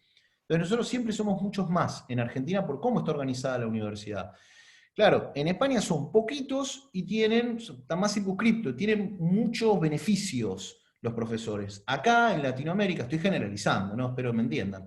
Somos muchísimos los que trabajamos en el ámbito, aparte tenemos universidades supermasivas, como la nuestra de Loma de Zamora, pero no tenemos tantos privilegios como tienen ellos. Por ejemplo, colegas de otras partes del mundo, la universidad les ofrece el acceso directo, ¿sí? Para que puedan descargarse los artículos. Bueno, en Latinoamérica en general, Asia y otros países no lo tenemos. Entonces, para eso están este tipo de páginas. Si, por ejemplo, Joaco, vamos a Google Académico y realicemos una búsqueda y veamos con qué nos encontramos. Cualquier cosa. Inteligencia emocional estabas poniendo ahí, por ejemplo. O si lo hacemos en inglés, ni les cuento, ¿no? También puede ser esa, ¿no? Hacemos una búsqueda en inglés. A ver, inteligencia emocional. Entonces, fíjense, ahí tenemos a la derecha, pueden ver los accesos para poder ingresar. ¿Ven que dice ahí PDF? Uno lee el título, ¿sí? Del primero de los títulos, y a la derecha tenemos PDF. Después tenemos de Redalic, seguimos bajando, buscando. Hasta ahora, hasta el momento, veo que hay enlaces, ¿me siguen con esto? Para descargar todo lo que estamos encontrando. O sea, hasta acá no tendríamos ningún problema. Pasamos a una próxima página. Y acá ven que empiezan a aparecer algunos, como ese que acaba de posicionarse Joaquín, que a la derecha no aparece nada. ¿Por qué no aparece nada? Porque no es de acceso libre, ¿sí? Ese trabajo, por ejemplo, cuando no tenemos el enlace. ¿Y qué pasa si ese trabajo a mí me puede ser de utilidad? ¿Qué pasa si ese es un trabajo, digo, genial? Ahí acá en el chat, acá Andrés, algunos más dicen que bueno, son fans de C-Hub, otro tatuaje para C-Hub. Entonces, por ejemplo, ¿qué pasa si quiero inteligencia emocional, este trabajo que está indexado? Miren a dónde nos lleva Google Académico. A justamente una página de la APA, ¿sí? De la APA, como la conocemos todos. Entonces nos encontramos con esto. Inteligencia emocional como un estándar de inteligencia. Fíjense que tenemos solo el resumen. Y si pueden ver a la derecha, miren, qué lindo ahí, ¿no? Dice agregar a la carta, ¿no? A la carta dice, agregar a la carta, ¿sí? Por 14 puntos, al carrito, carrito, por $14.95. ¿Qué les parece? Un artículo que todavía no lo leímos, ni siquiera sabemos si va a ser el artículo de nuestra vida o si lo vamos a tener que descartar. Entonces, Cham, ¿qué hacemos con eso? Bueno, copiamos el título del trabajo y nos vamos a C-Hub. Y lo pegamos en este C-Hub. Ven que C-Hub funciona como un buscador. ¿Vieron? Al igual que Google, tenemos un campo de búsqueda y ponemos buscar.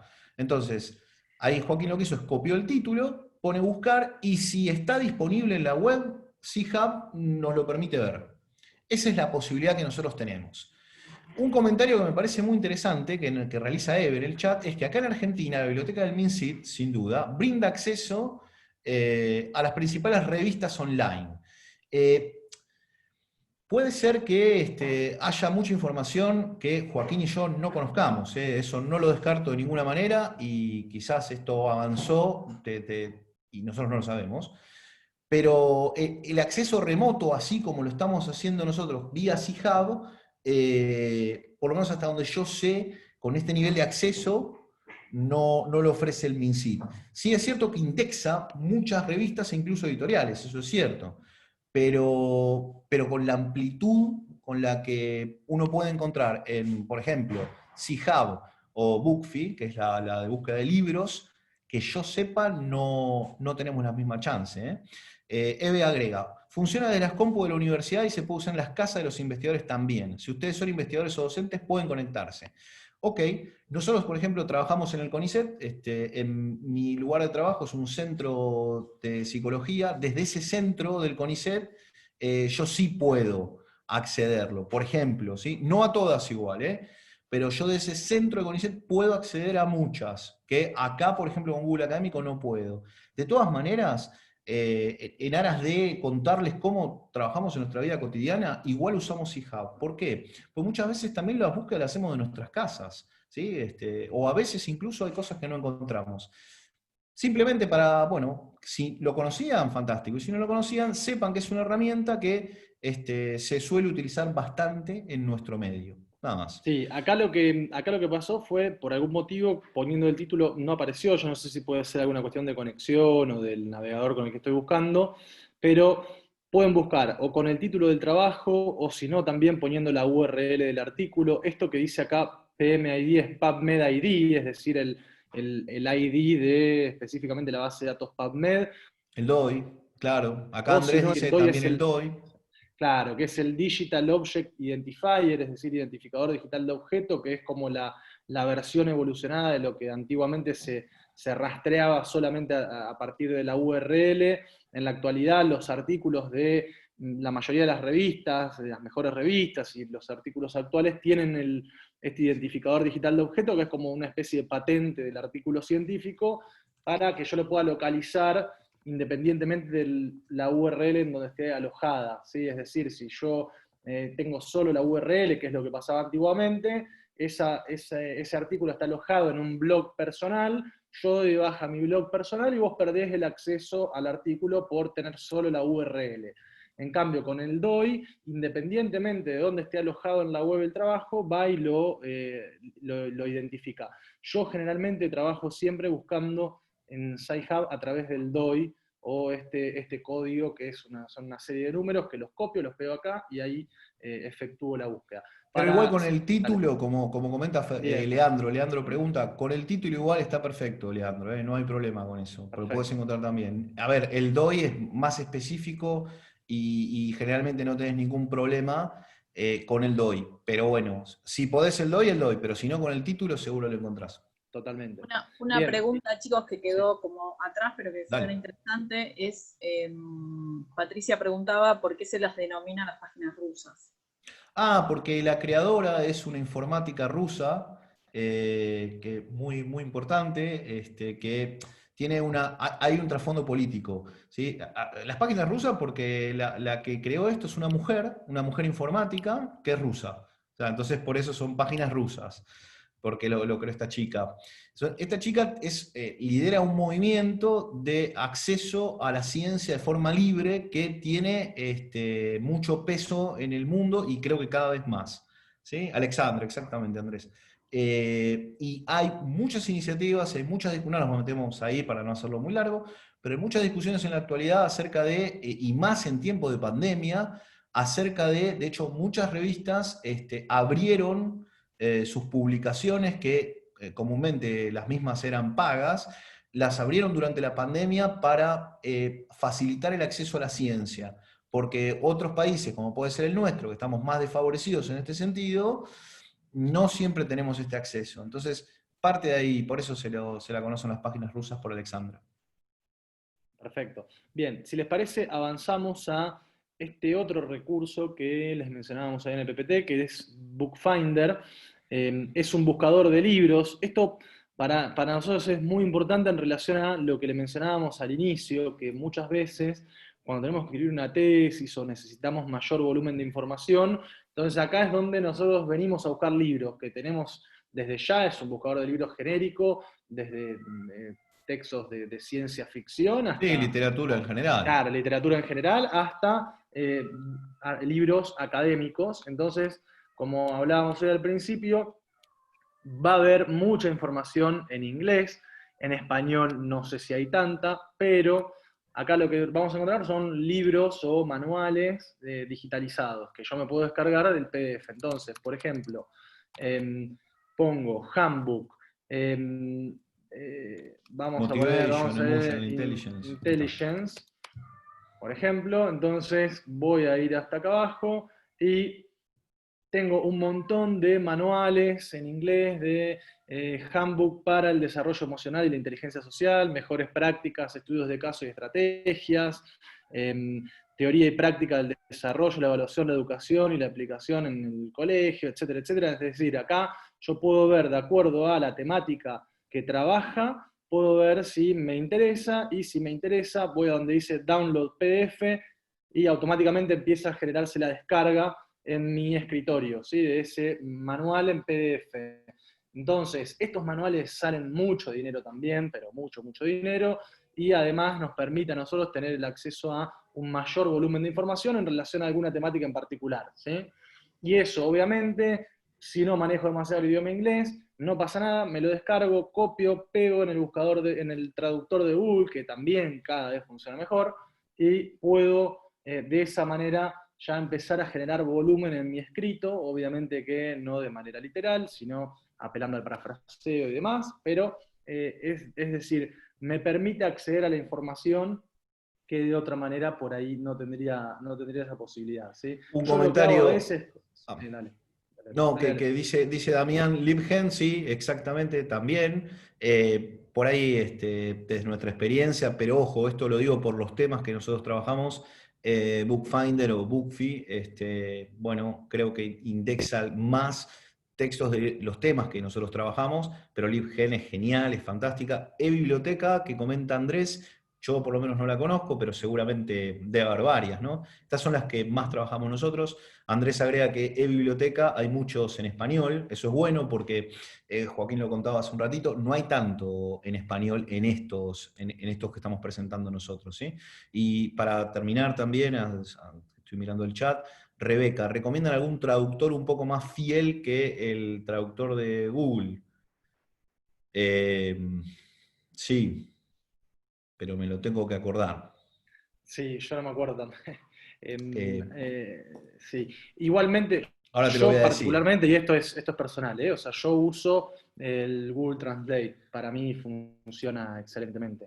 A veces lo que pasa es que si traduce mal es porque quizás tiene algún espacio, entonces está tomando como puntos y apartes, fragmentos que tendrían que ir seguidos, pero la verdad es que a mí me funciona siempre muy bien.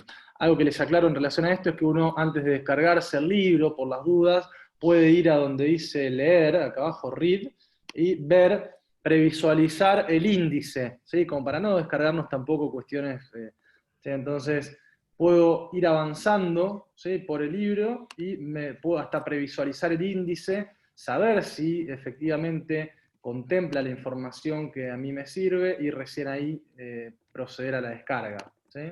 Entonces van avanzando página por página hasta que llegamos acá. Contenidos. Entonces voy viendo el índice de contenidos desde la previsualización y si considero que me sirve, que me resulta de utilidad, recién ahí, ¿sí? Me descargo ese manual. ¿Sí?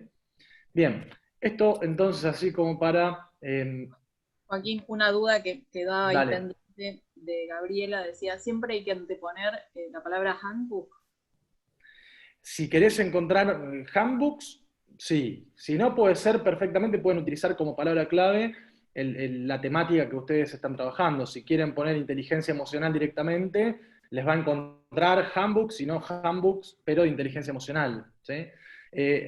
A mí me sirve mucho la idea del handbook porque, como les decíamos, son libros académicos, ¿sí? O sea, son libros escritos por un compilador que convoca, por ejemplo, en este caso estábamos viendo Bartal, Barón creo que era, sí, Barón, Parker, o sea, son todos autores, Meyer, son todos autores Muy que ya reconocidos. muy reconocidos en el estudio de la inteligencia emocional y autores de quienes van a encontrar un montón de papers también. Entonces, eso es lo que tienen de característico los handbooks y por eso yo voy derecho al handbook, ¿sí? Porque investigadores sobre la temática muy reconocidos, muy citados, son convocados a publicar un capítulo de un handbook específico en donde se explayan mucho más de lo que lo hacen habitualmente en un paper. Por eso es que siempre incluyo handbook, pero pueden no incluirlo y no hay problema. ¿Sí? La página que hemos usado que nos sirvió más para traducir es DeepL, ahí la escribí en el chat. Depende. Perfecto. Ahora, lamentablemente, a partir de este año empezó a agregar una marca de agua, pero bueno, qué sé yo. La verdad que es la mejor traducción que encontramos. ¿Sí? Igual todas las que estuvieron diciendo, yo algunas las conozco y funcionan todas bien, digo. Bien, buenísimo. Voy avanzando porque estamos así como un poco Estamos muy justos con el mal, tiempo. ¿no? Sí, estamos muy mal, Nos pero quedan entonces como 10 vamos. minutos en realidad. Claro. Hay que meter mucho en 10 minutos. Bien, perfecto. Entonces, como les Peguemos un decía, salto así mágico a lo importante para que tampoco dale. se nos duerma el Sí. mundo. Dale.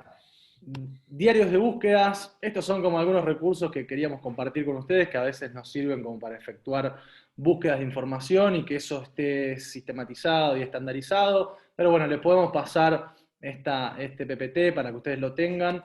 Después, ficha de vaciado de artículos, es decir, son recursos que cuando uno está escribiendo una tesis, por ejemplo, y lee un artículo para no olvidarse qué decía o qué información importante, es decir, uno puede ir armando fichas que pueden adaptar la modalidad, la estructura que ustedes quieran, pero para nosotros es un recurso muy útil para no olvidarnos de qué se trataba ese artículo que leímos en su momento y que después no lo retomamos más, pero cuando lo volvemos a retomar después de 6 meses, un año, no sabemos de qué se trataba. Entonces el armado de fichas para cada artículo, eso puede ser de utilidad. Acá hay un ejemplo de una ficha, pero pueden armarlo como quieran, ¿sí? Bien, ahora pasamos sí a la redacción científica y vamos a ir mencionando algunas cuestiones rápidamente, pero que tienen que ver con este proceso de escritura, ¿sí? Entonces, una vez que nos documentamos, tenemos que pasar a el proceso de escritura académica, ¿sí? Entonces ahí simplemente contarles algunas cosas que para nosotros son útiles desde la experiencia práctica de publicar y trabajar en esto. Claridad, ¿sí? O sea, ser lo más simple posible. Una de las reglas de oro de la redacción científica es apelar al principio de parsimonia, es decir, tratar de lograr la mayor claridad posible con la menor complejidad narrativa que podamos, es decir, que no escribir de una manera rimbombante y con una... Poética, Claro, eso, ¿no? Ser con lo más... ribetes, matices, Exacto. básico, elemental, sencillo. Puede parecer aburrido al principio, pero se agradece muchísimo cuando se lee después. Porque cuando uno le agrega el toque personal, la poesía, eso es, bueno, por lo menos en nuestro mundo, siempre mal visto. Totalmente. Bien, no dejar nada implícito, esto es muy importante. Cuando nosotros estamos en las primeras instancias del armado de esos trabajos de investigación, que tiene que ver con la revisión de la literatura, ¿sí?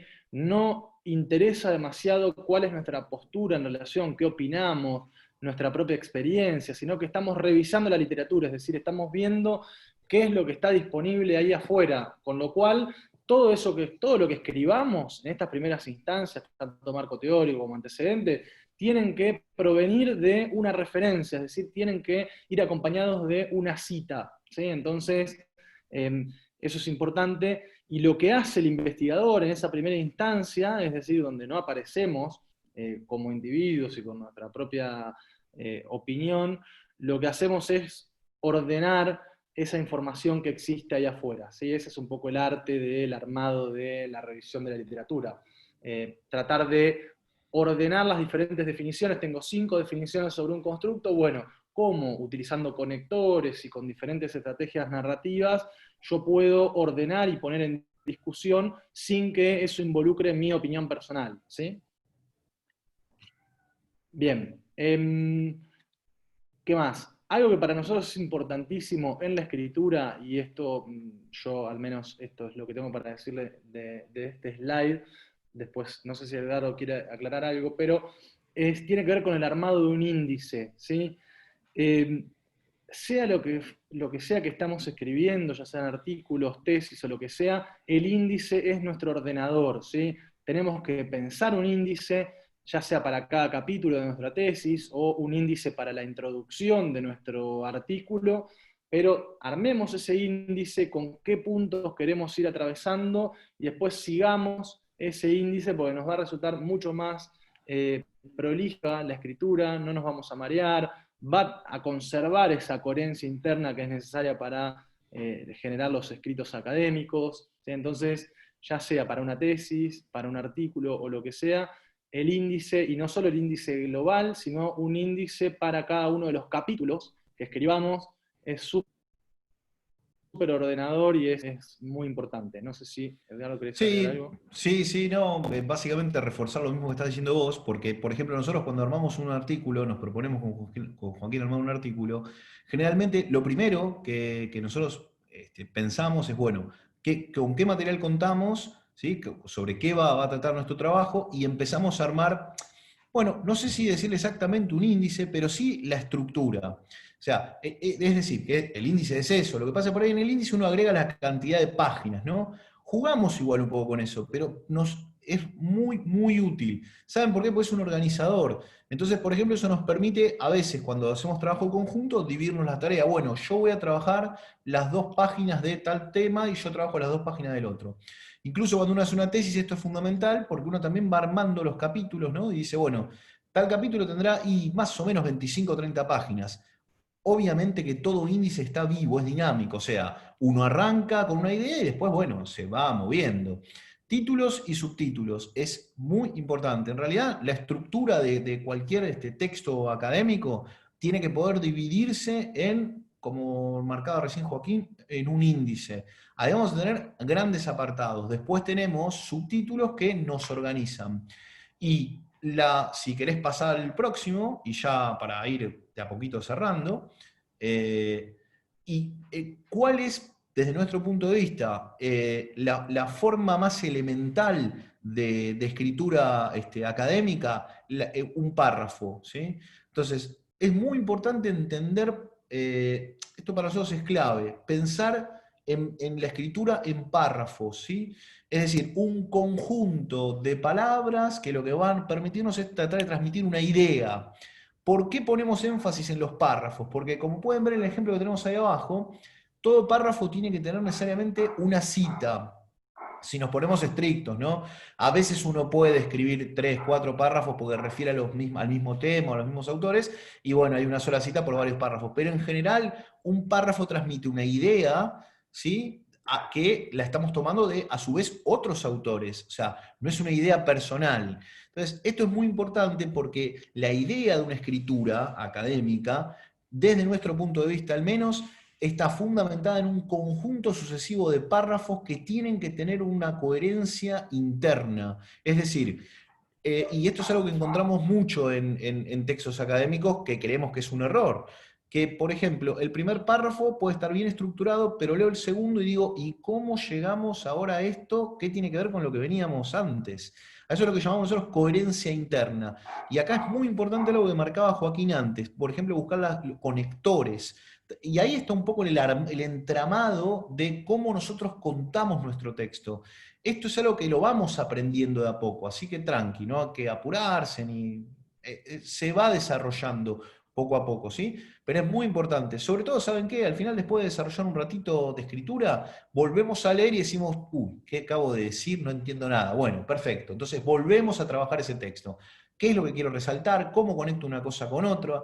Acá, por ejemplo, tienen una lista, nosotros les pasamos después a las chicas el PowerPoint, para así lo pueden, no sé si subir al blog, bueno, ya saben, lo comparten, como puedan, así esto lo tienen, pero tenemos diferentes tipos de conectores. Los conectores son muy importantes porque orientan a la lectura de un texto para dónde ir. Entonces, estoy leyendo una idea, y si el conector, por ejemplo, es como dice el uno, un aditivo, entonces la idea está en sintonía con la que viene después. O puedo compararla con la otra. También puedo oponerla, por ejemplo, en el sentido de los ordenadores. Pero hay conectores específicos. Eso es clave. ¿Para qué? Para la coherencia interna de un texto. Si podés pasarte a la próxima, y acá lo tienen en el detalle, la hicimos larguísima, evidentemente, porque dijimos con Joaquín antes de empezar esto, y no sé si llegaremos a 1 hora y media, 1 hora 40, pero evidentemente, bueno, no se asusten, no vamos a cortar a tiempo, pero bueno, lo tienen esto, después se los pasamos para que les sirvan, ¿no? Algunos de estos tips. Y hay algunos ejemplos de redacción. Yo, si te parece, Joaquín, cuento un poco de esto y cerramos. Por supuesto, si querés decir algo más, bienvenido, pero así también damos lugar por si hay algún intercambio o algo más que se nos haya pasado. Como pueden ver, acá tenemos algunos ejemplos de lo que nosotros llamamos, o que consideramos desde nuestra perspectiva, la redacción científica, ¿sí? Pero fíjense, lo leo rapidito. Tenemos 4 párrafos acá, distintos. El primero dice, tal y como propone Mora, no importa, un autor, año, la neuroeducación implica, ¿sí? Fíjense que tenemos en rojo, ¿sí?, en la temática de la cual se está trabajando, y también tenemos cómo lo conectamos, también en el mismo color. Fíjense que el segundo dice, para que el cerebro cree mayores conexiones y por lo tanto se generen nuevos aprendizajes, es preciso dotar a las personas de competencias emocionales. Espero me sigan, porque estoy siendo un poco rápida, pero quiero establecer este punto porque es importante. Fíjense que el primer párrafo habla de neuroeducación y qué implica. Desarrollo entonces en 2 renglones, ¿qué implica? Luego introduzco la idea de competencias emocionales, pero fíjense que al principio del párrafo 2 no te conté qué eran las competencias emocionales. Entonces, por eso el párrafo 3 necesariamente tengo que dar cuenta de qué son. Entonces, si leen el párrafo 3, dice la identificación de emociones en diversas situaciones, la toma de conciencia sobre las mismas, son ejemplos de dichas competencias emocionales. Esto que resaltamos en rojo es porque a nosotros nos sirve mucho para trabajar con tesistas también, para marcarles cómo logramos mayor afinidad entre párrafos y mayor coherencia interna. Pues, por ejemplo, lo que no podemos hacer nunca es introducir conceptos y dar por hecho el que lo está leyendo sabe de lo que estamos hablando. ¿Qué es la neuroeducación? Bueno, en este caso, ¿qué implica? ¿Qué son las competencias emocionales?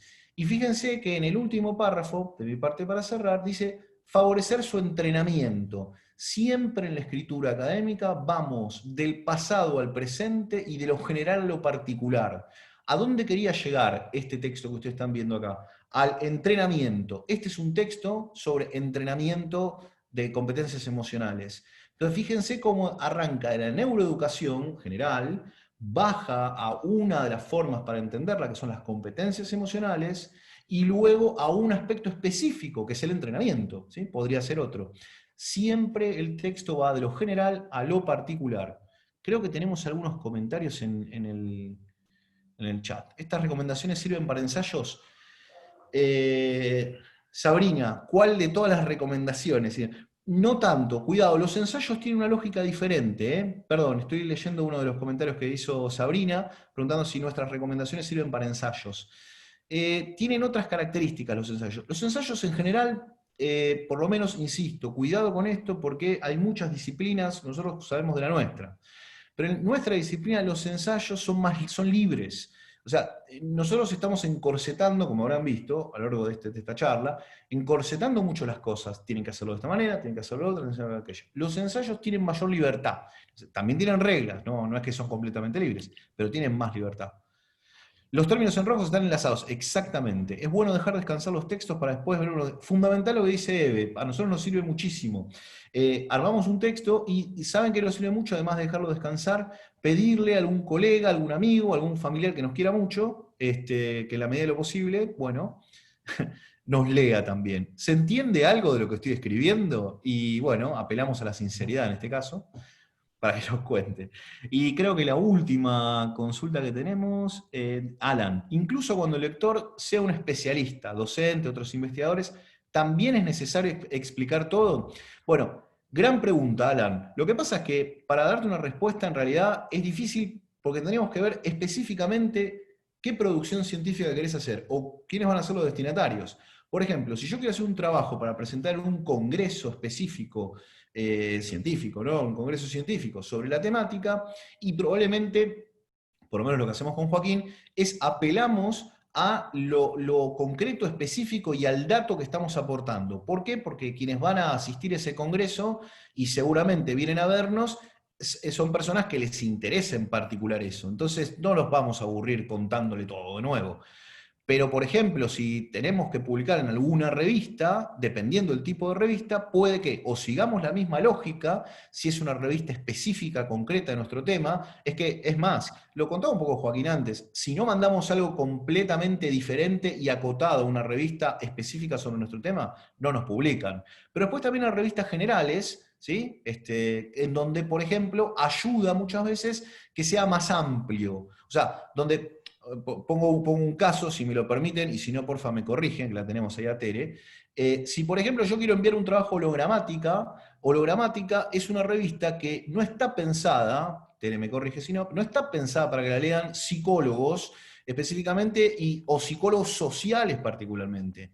¿Sí? Es una revista que abarca un amplio rango. Entonces, si yo voy a publicar un trabajo en hologramática y no me conviene porque primero que no sé si me lo van a aceptar y además que no sé si me lo van a aceptar, que si me pongo a hablar de terminología muy específica pierdo al lector. Acá la clave es la comunicación. Yo quiero transmitir a través de un texto en un lugar específico, entonces revistas como por ejemplo Hologramática sirven para difundir trabajos a incluso investigadores que no tienen la menor idea quizás o no saben mucho de mi área específica, de psicología específicamente, un sociólogo, un cientista educacional, qué sé yo, un psicopedagoga, que le puede, cualquier disciplina.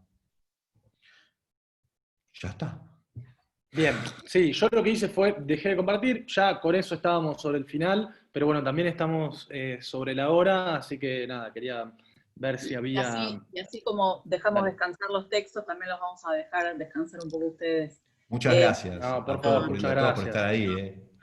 Y no solamente agradecerles, aclarar, nada, que toda esta información que ustedes dieron hoy, obviamente es mucho más rico cuando uno está presente, lo escucha y puede hacer preguntas e interactúa, pero esta presentación va a estar no solamente grabada, como la clase anterior, el encuentro anterior, sino que además, bueno, vamos a poner, gracias a la gentileza de ustedes, también el PowerPoint. Ahora la dejo a Tere para el cierre. Bueno, muchísimas gracias. La verdad que se ve en el chat lo súper agradecidos que están todos y cómo quedaron reentusiasmados con las búsquedas. Nosotros les habíamos propuesto a los participantes del primer encuentro, que empezamos a arrancar con esto, que nos contaran de qué temas les gustaría, porque como contamos que son de distintos niveles y todo, de qué tema es su área de interés o su tema específico, porque en algunos casos están ya haciendo investigación y en otros casos están como iniciándose, pero todos tenemos un tema, ¿sí? Que nos interesa. Entonces les planteamos que como tarea, no para hoy específicamente, sino para tener con qué ir pensando, nos presentaran un tema y que buscaran un artículo, ¿no? Un medio como para, pero como sabían que hoy íbamos a tener esta clase, les dijimos, en todo caso, si quieren, esperen al próximo capítulo o anímense, porque también está bueno decir, bueno, yo sin saber nada me largo a buscar y que encuentro, porque después en esta confusión que puede darse o lo que sea, después recibir esta ayuda que ustedes nos dieron hoy, es como que se me hace la luz, ¿no?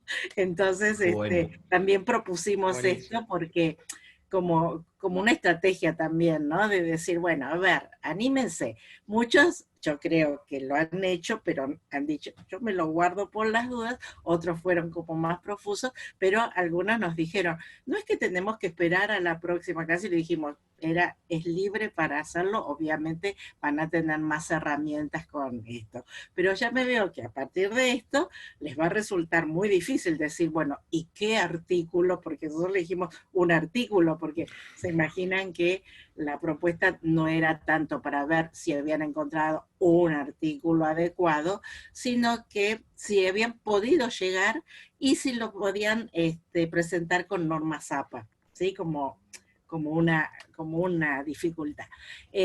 Así que bueno, con este súper aporte y con el entusiasmo que veo que están así, yo creo que bueno, que les vamos a seguir proponiendo esto, o sea, no les damos una nueva tarea, sino que es esta que se va a completar para el encuentro que viene, donde sí el encuentro que viene lo que vamos a hacer es presentar bien como una estructura, nos estamos centrando en ensayo y artículo nada más, para promover después que puedan llegar a una redacción, ¿sí? Y después poder como tutorearlos, corregirlos un poco, que ahí les vamos a tal vez pedir alguna ayuda también que sea de vista. Eh, y dice que hay solo 18 minutos de la clase pasada. Sí, Tere, perdón, hay varias consultas, pero yo lo que les quería aclarar es que se las vamos a ir tratando de contestar en la semana. Las fui anotando Sí. de quiénes las hicieron, porque son preguntas más bien administrativas. Lo del video lo vamos a corroborar y después, bueno, si no está la totalidad del video, vamos a subir la totalidad.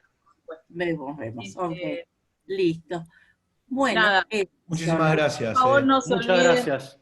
de marcar el presente en el blog, por favor, y nuevamente muchas gracias a Joaquín y a Edgardo, que siempre están muy bien Al dispuestos. contrario. Gracias, chicas, y gracias a todos los por que la participaron y invitación. a todas.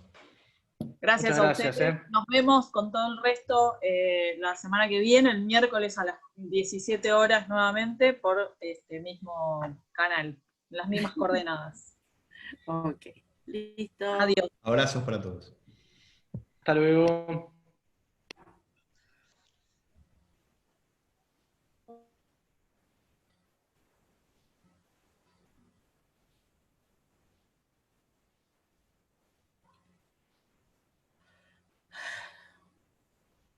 quedó cortado el video?